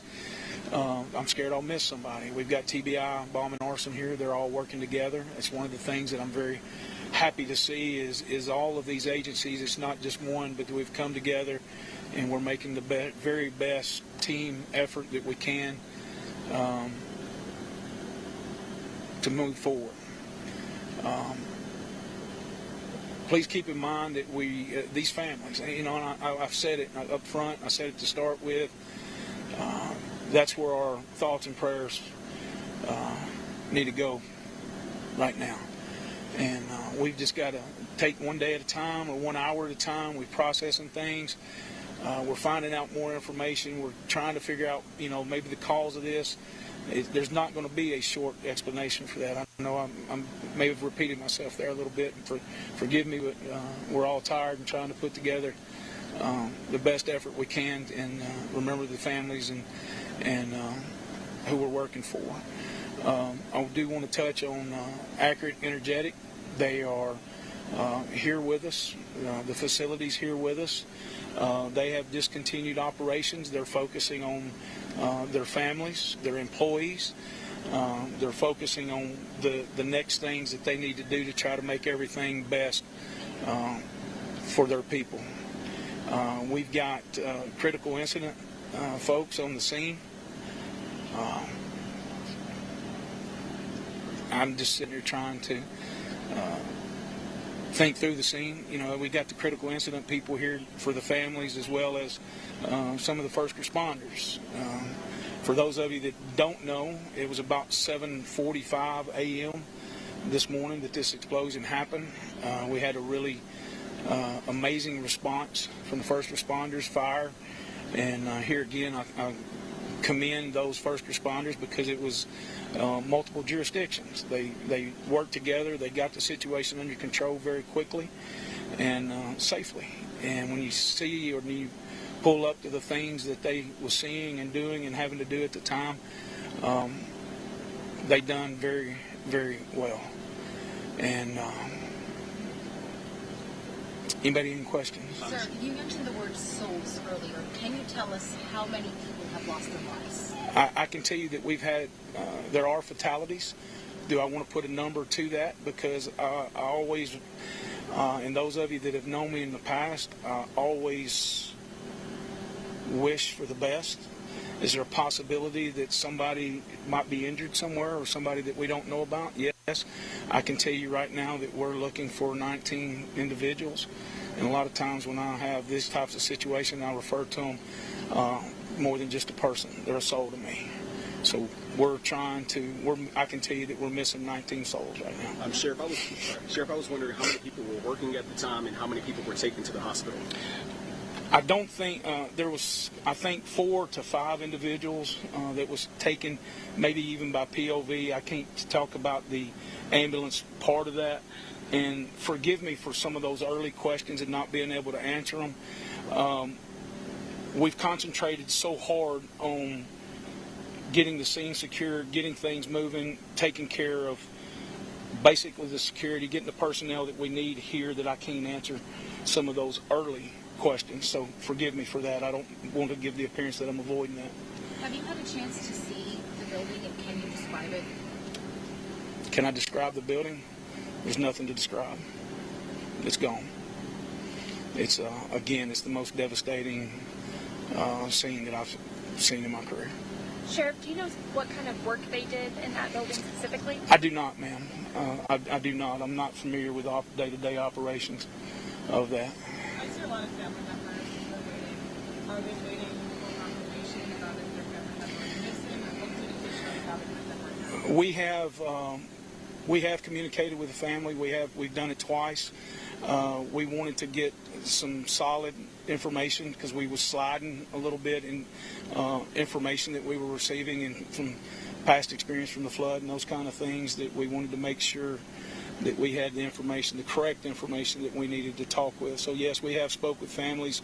Again, Accurate Energetics is taking care of those families and trying to do everything that we can to comfort them and get them the information as quick as we have it. I know it's early in the investigation, but does it appear it's accidental or intentional? Can't answer that. And it's something, that's a good question. And the reason I say that's a good question, in law enforcement, we have one opportunity. And that's the reason why you see a lot of things that we have to do in law enforcement. We have to make the worst assumption. We have to make that and prove it away that it is an accident. So we only have one chance at the evidence. We only have one thing or one chance to be able to do the things that we need to do. And we're going to be slow, methodical, and diligent and do everything that we can to make sure this is what it is. And there again, we're working for those families and those people that were in that building to make sure we get, if they deserve justice, we want to be in a situation that we get them justice. And that's how we have to approach these situations. Okay. And there was another report that there was a destructive explosion in 2014 in the same building that was operated by Rio Ammunition. Can you confirm that and tell me if there's some kind of threat going on? Rio was on the facility. That did happen here. I was here during that time. I don't believe that it was at that current facility at all. Yes, ma'am, you had a question? That was my question. Do you have any information about a previous explosion at this facility? You have to remember, this is a huge compound, and there's a couple of different businesses that may operate within this facility. So I don't want to get into too much to the operation of the facility because they are a very delicate operation, and we have to maintain that. Sheriff, I had heard some comments earlier about fallout outside the campus area from the blast early on. Yes, sir. Is that something you can confirm? There may be some debris that went over the fence. I don't think that we're too far from one of the property lines, and there may be some debris that's on another property here. Sheriff, you said the scene was secure. Does that mean it's stable and first responders have been able to access this? It means that the scene is stable. The ATF and the FBI are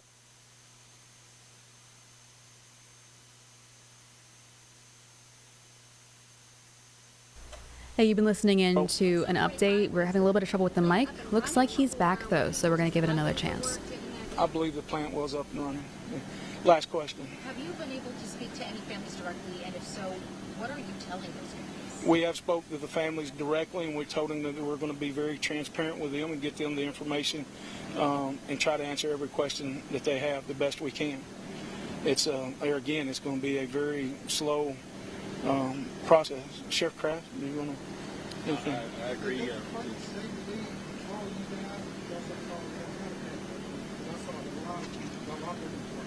May I ask you a favor?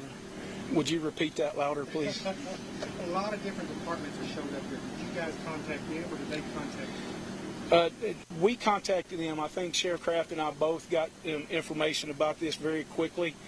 I don't mind telling you from the prior experiences here with the Rio and the questions that y'all had, I immediately picked up the phone and called Commissioner Long, and I said, this is what I've got, this is where I'm going, because we are in a bad cell range, we are in a bad location, and Commissioner and I are personal friends, and he helped me get the agencies here that we needed and rapidly. So that was one of the things that I'm very thankful to him for that and that relationship as well.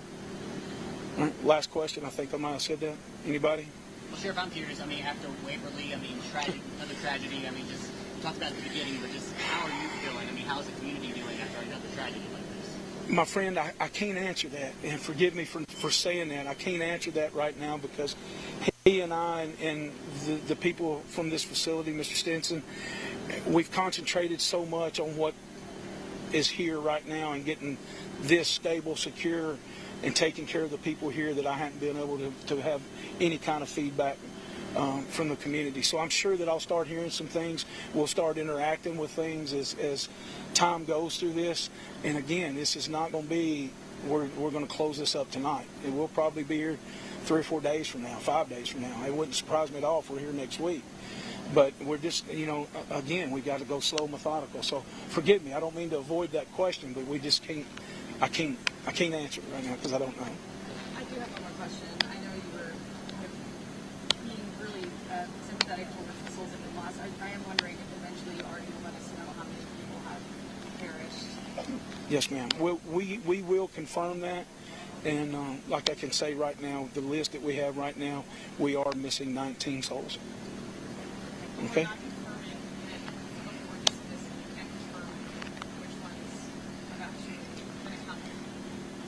I could not tell you who's been accounted for. What are the next steps for you? Good question. Right now, honestly, we're having to go hour by hour. We're having to take things hour by hour. We're having to take developments that's going on. We're operating this as, for lack of better words, and I don't want to say two different scenes, but we're letting them take care and doing the things that they need up there where the incident occurred. And we're taking that information, compiling what the needs are, and setting goals that we're trying to reach as we go. So to answer that, we're on an hour by hour situation. When do you think we'll have more current numbers about the number of people being treated? Ms. Gray, if you don't mind, what time was we going to come back together? 4 p.m. I'm hoping by 4 p.m. that we can be able to tell you more information about that. So it's there again, it's not that I'm avoiding it, it's that we're getting information as we go, and that's why I want to try to maybe do these every hour or every couple of hours to be able to answer your questions. Okay? Again,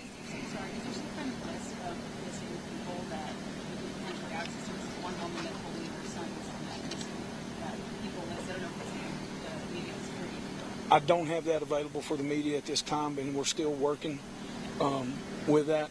There again, because there's some of the delicate information, we're trying to confirm that every family's been notified, and we've got 110% have got to make sure that that's happened. The Sheriff Kraft and I have even said if there's somebody that we can't get a hold of, we're going to send officers and along with Accurate Energetic staff to make sure that we go out and find that. So, excuse me, we're trying everything we can do to take care of the people.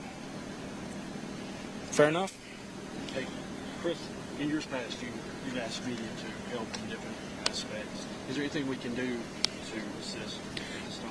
Burton, I really appreciate you commenting on that. And putting things out here. We had some early pictures that was released, and man, I'm just asking you to be mindful of these families. This is a huge ordeal. It's a very devastating ordeal, and I'm not talking about devastating on the scene. I'm not talking about that. I'm talking about devastating in the fact of a loved one that just come to work and now maybe missing or deceased. So please keep that in mind when you're having or doing these stories. You know, these stories, we often find ways that we try to turn things into negative. This is a bad situation. This is a negative situation. But there's no reason for us to take the downward spiral or the downward side of this story when it comes to these families. So I'm all about that, and I'll always be about that. I think Sheriff and I both will always be about that. So thank y'all. I appreciate it.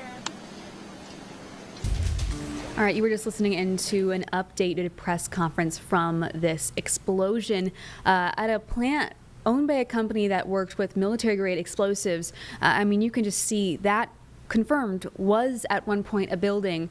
He said it there himself, the sheriff of Humphreys County did. When asked to describe the building, he said, "What building? There is no building." But he is still remaining as optimistic as one can, calling them 19 souls that he is hoping to find alive and well. Of course, multiple deaths confirmed, although he's not willing at this point to say a number. He wants to make sure that all the families are notified. So really heartbreaking situation, really difficult footage to watch, but hoping to get some more updates soon from them. It is 3:34. We're going to take 2 minutes of break, and we've got some more local and national headlines to get to right after this.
Welcome back to Live Impact News. Heading now to another press conference from the last hour or so. So this is really interesting. A Real Housewives of Potomac star, Wendy Asefo, has been arrested, as has her husband, on fraud charges following a police investigation of burglary at their home. So we're going to listen into this press conference to see what officials have to say, but of course, very high-profile arrest given the level that this show is on.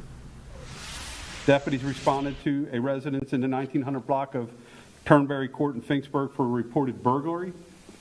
Edward Asefo called 911 to report the burglary. Edward and Wendy Asefo both from Finksburg live at that address, and they have 3 school-age children. They reported that their home had been burglarized sometime between April 2nd and April 7th of 2024 while they were on vacation in Jamaica. The house would have been vacant at the time with no one house sitting. No one had a key to the residence, according to the SFOs.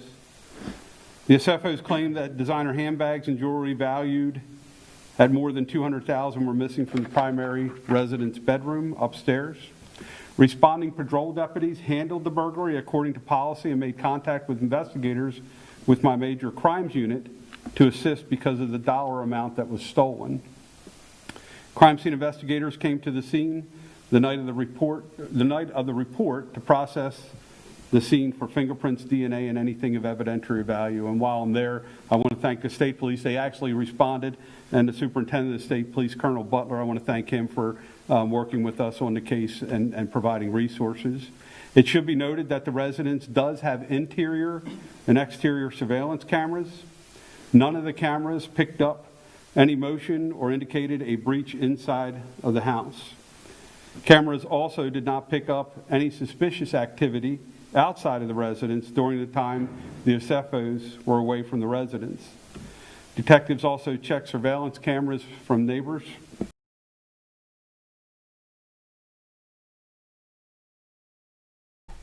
We are having a little bit of technical difficulties with the sound. We're going to fast forward a little bit into this interview or this press conference and see if the sound. Items. Yeah, there we go. They also reported the loss to their insurance company. Again, the SFOs alleged and claimed that just over $200,000 in items were stolen from the burglary. Weeks after the alleged burglary,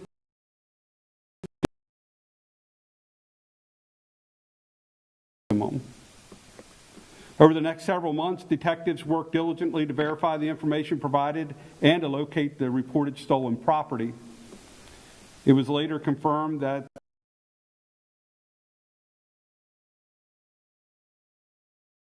in 2018, she actually returned those items within that 90-day period. Those receipts were supplied to us, and those receipts were supplied to her insurance company and were alleged by the SFOs to be stolen in the original burglary. Based on the thorough investigation conducted by detectives in my office in coordination with the Carroll County State's Attorney's Office, it became clear that the SFOs had fabricated the burglary and filed a false report in an attempt to fraud their insurance company. On October 29, 2025, the case was presented to a Carroll County grand jury, which returned indictments against both Edward and Wendy SFO on multiple counts of fraud.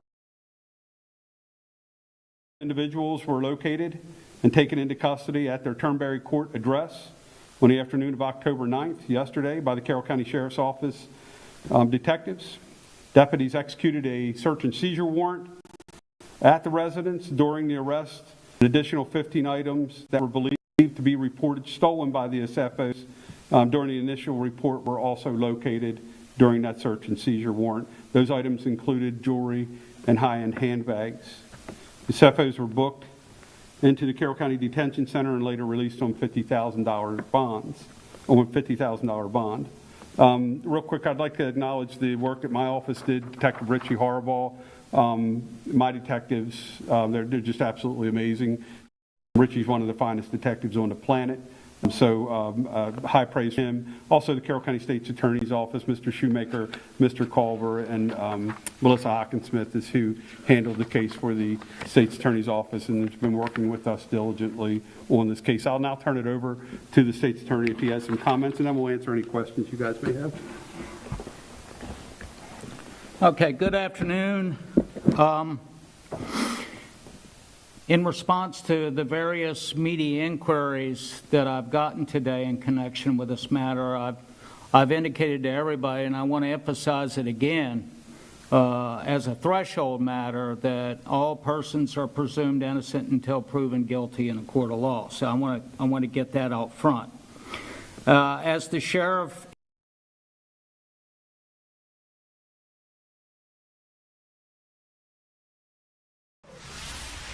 Yeah, I had a little bit of trouble with that footage there, but definitely an interesting Yosemite story that I think people will be really interested in following, as this is a Real Housewives of Potomac star. Not the first time one of the Real Housewives stars has been arrested, but definitely an interesting story with this accusation of them fabricating a burglary to commit fraud. So we'll stick with this story definitely as we learn more information, but this is just the initial arrest and investigation findings. We're going to take a 2-minute break. When we get back, some local headlines here in Charlotte we're going to get to.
All right, welcome back. Just turning 3:45 here in the Live Impact studio. We've had a lot of heavy news today and a lot of national news today, so we're going to get something closer to home, right in the heart of Uptown.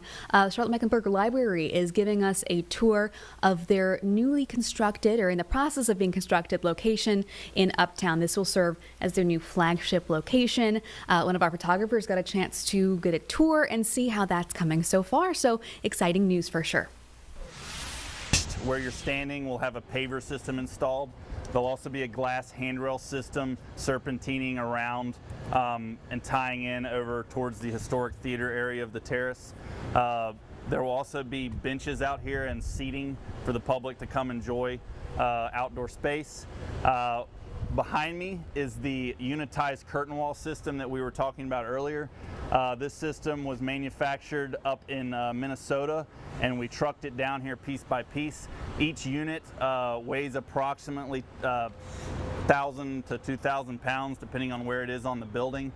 These units were lifted into place by a tower crane and hooked onto the building, and it was pretty much done after that.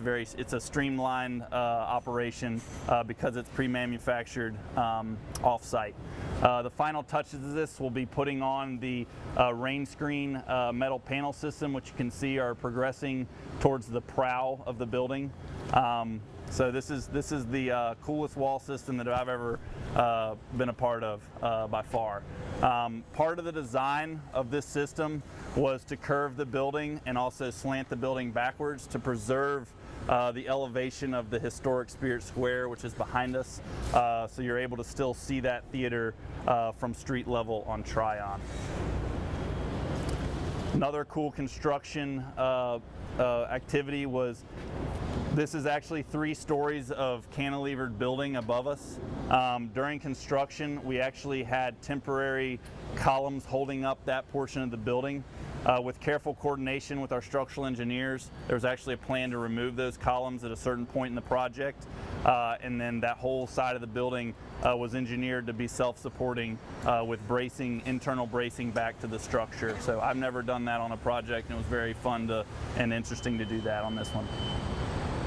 The ceiling system up under the cantilevered section will be a copper toned panel. That will kind of pay homage to the old copper roof that the theater has behind us as well.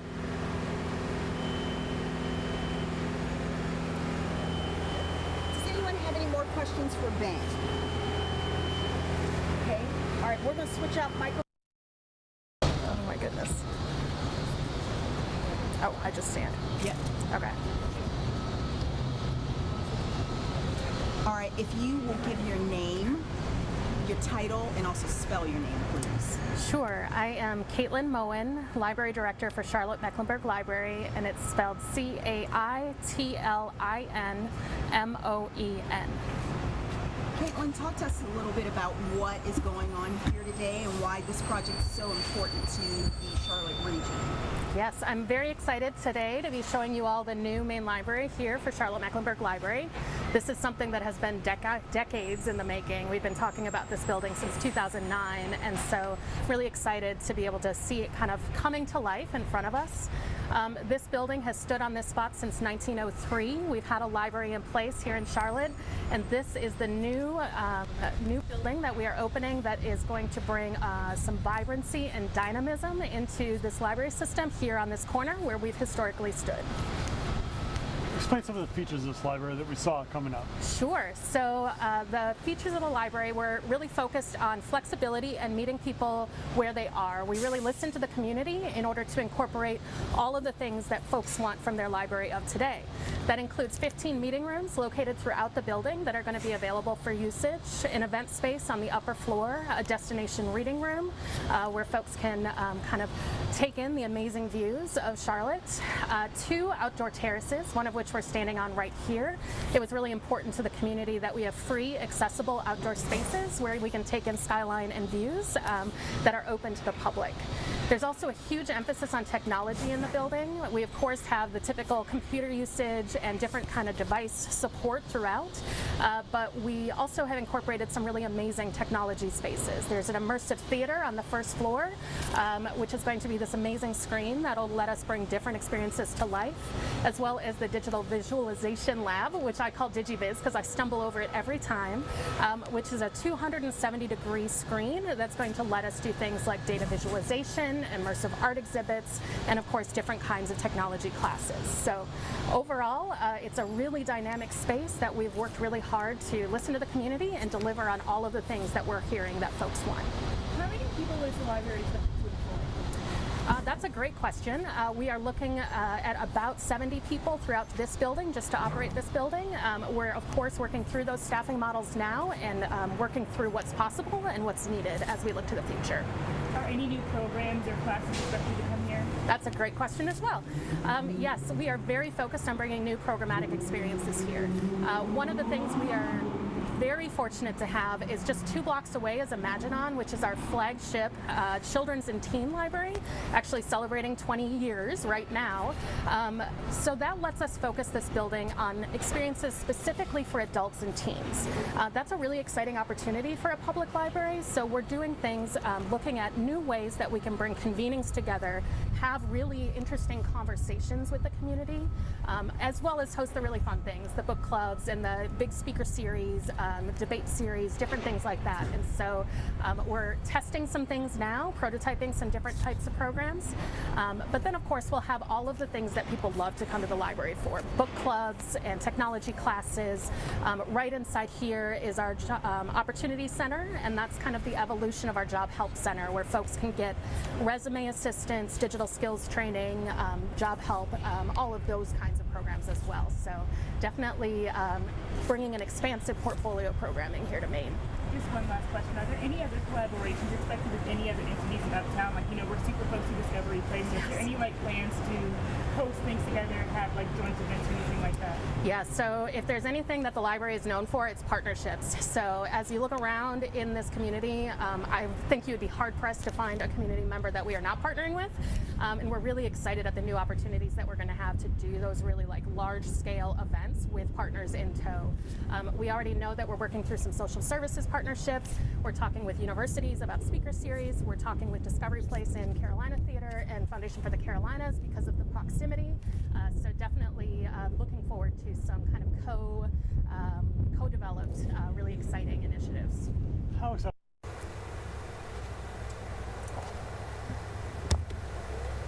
For this to open compared to what we had before. This is kind of futuristic compared to what the old library was.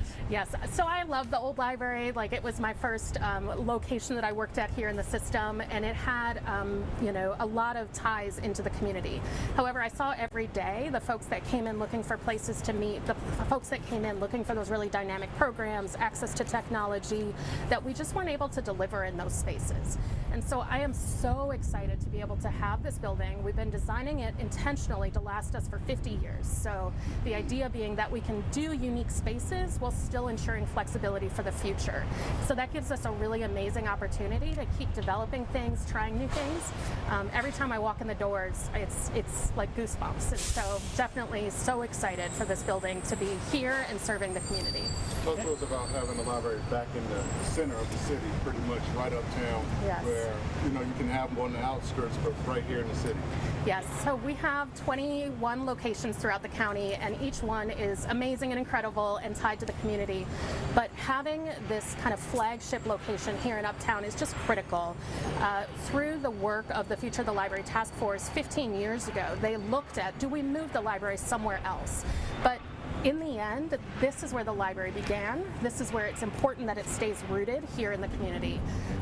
This side of Tryon, I think we all know, is facing a lot of rejuvenation right now. And so it's really exciting to be a catalyst for change here on the North Tryon corridor and be serving folks here in the Uptown community that live here and work here and deserve to have a space like this available here. Could you give us an update on the cost and timeline? Sure. The total cost of the project is $137 million. Of that, $72 million was given by Mecklenburg County, and the other $65 million has been raised through private funders, which I think is a really exciting thing and shows the commitment of the community to this library building. We are currently under construction, as you can see. Everything's moving well, and we anticipate opening in spring of 2027. So you guys are a little bit behind your projected timeline. Yeah, so as you can see, this iconic building is something that's not been built before. And as we try to bring this vision to life, but also ensure that 50-year lifespan, we are doing our due diligence in making sure that we are constructing this in a way that's sustainable and successful. And so that results in some timeline shifts throughout the construction process. Have you guys raised everything in the private end? That's a great question. We are still in active campaign, and so it is still possible to be part of this building here today. Can you tell us how far you are with your goal? Yeah, we have $8 million left to raise. Yes. And how's a space like this going to draw people back to the library that maybe haven't been to a library in years? Yeah, that's a great question. Part of the vision for the project is to be a true destination. So this should be someplace that you walk by and you're intrigued by, that you hear about, and when you have folks visiting from out of town, you're taking them here. You're bringing them up to the terrace to see the view of the city, the view out to the countryside. And so we do anticipate that we're going to have a million people coming through the doors in the first year, and just really excited to welcome people back while still serving those folks who have been using the library all along. All right, some good news to end our Friday. We're going to get a quick wrap up on some stories we've been covering. For example, that crash in Cabarrus County seems to be up and running. As they said, they wanted it to be good to go by 4. Looks like things are good to go by 4. That's a much different picture than what we saw earlier today, James. Yes, we were looking at a 5 to 7 mile backup here in Cabarrus County from a crash on Interstate 85 northbound, and traffic is moving once again. That is some good news for your Friday. I know that we do have some disappointing news at the stock market. Unfortunately, we started the day with the opening bell, but pretty much immediately after Trump posted on Truth Social the news that there would be massive tariffs coming to China. All three of the major stock indicators went down by over 1 percentage point. So yeah, really stark news to see there. I mean, that you can just see that drop. This is one of the worst days, people are saying, not just in weeks, but in the last couple months. So definitely interested to see the tone of the closing bell in a few minutes here.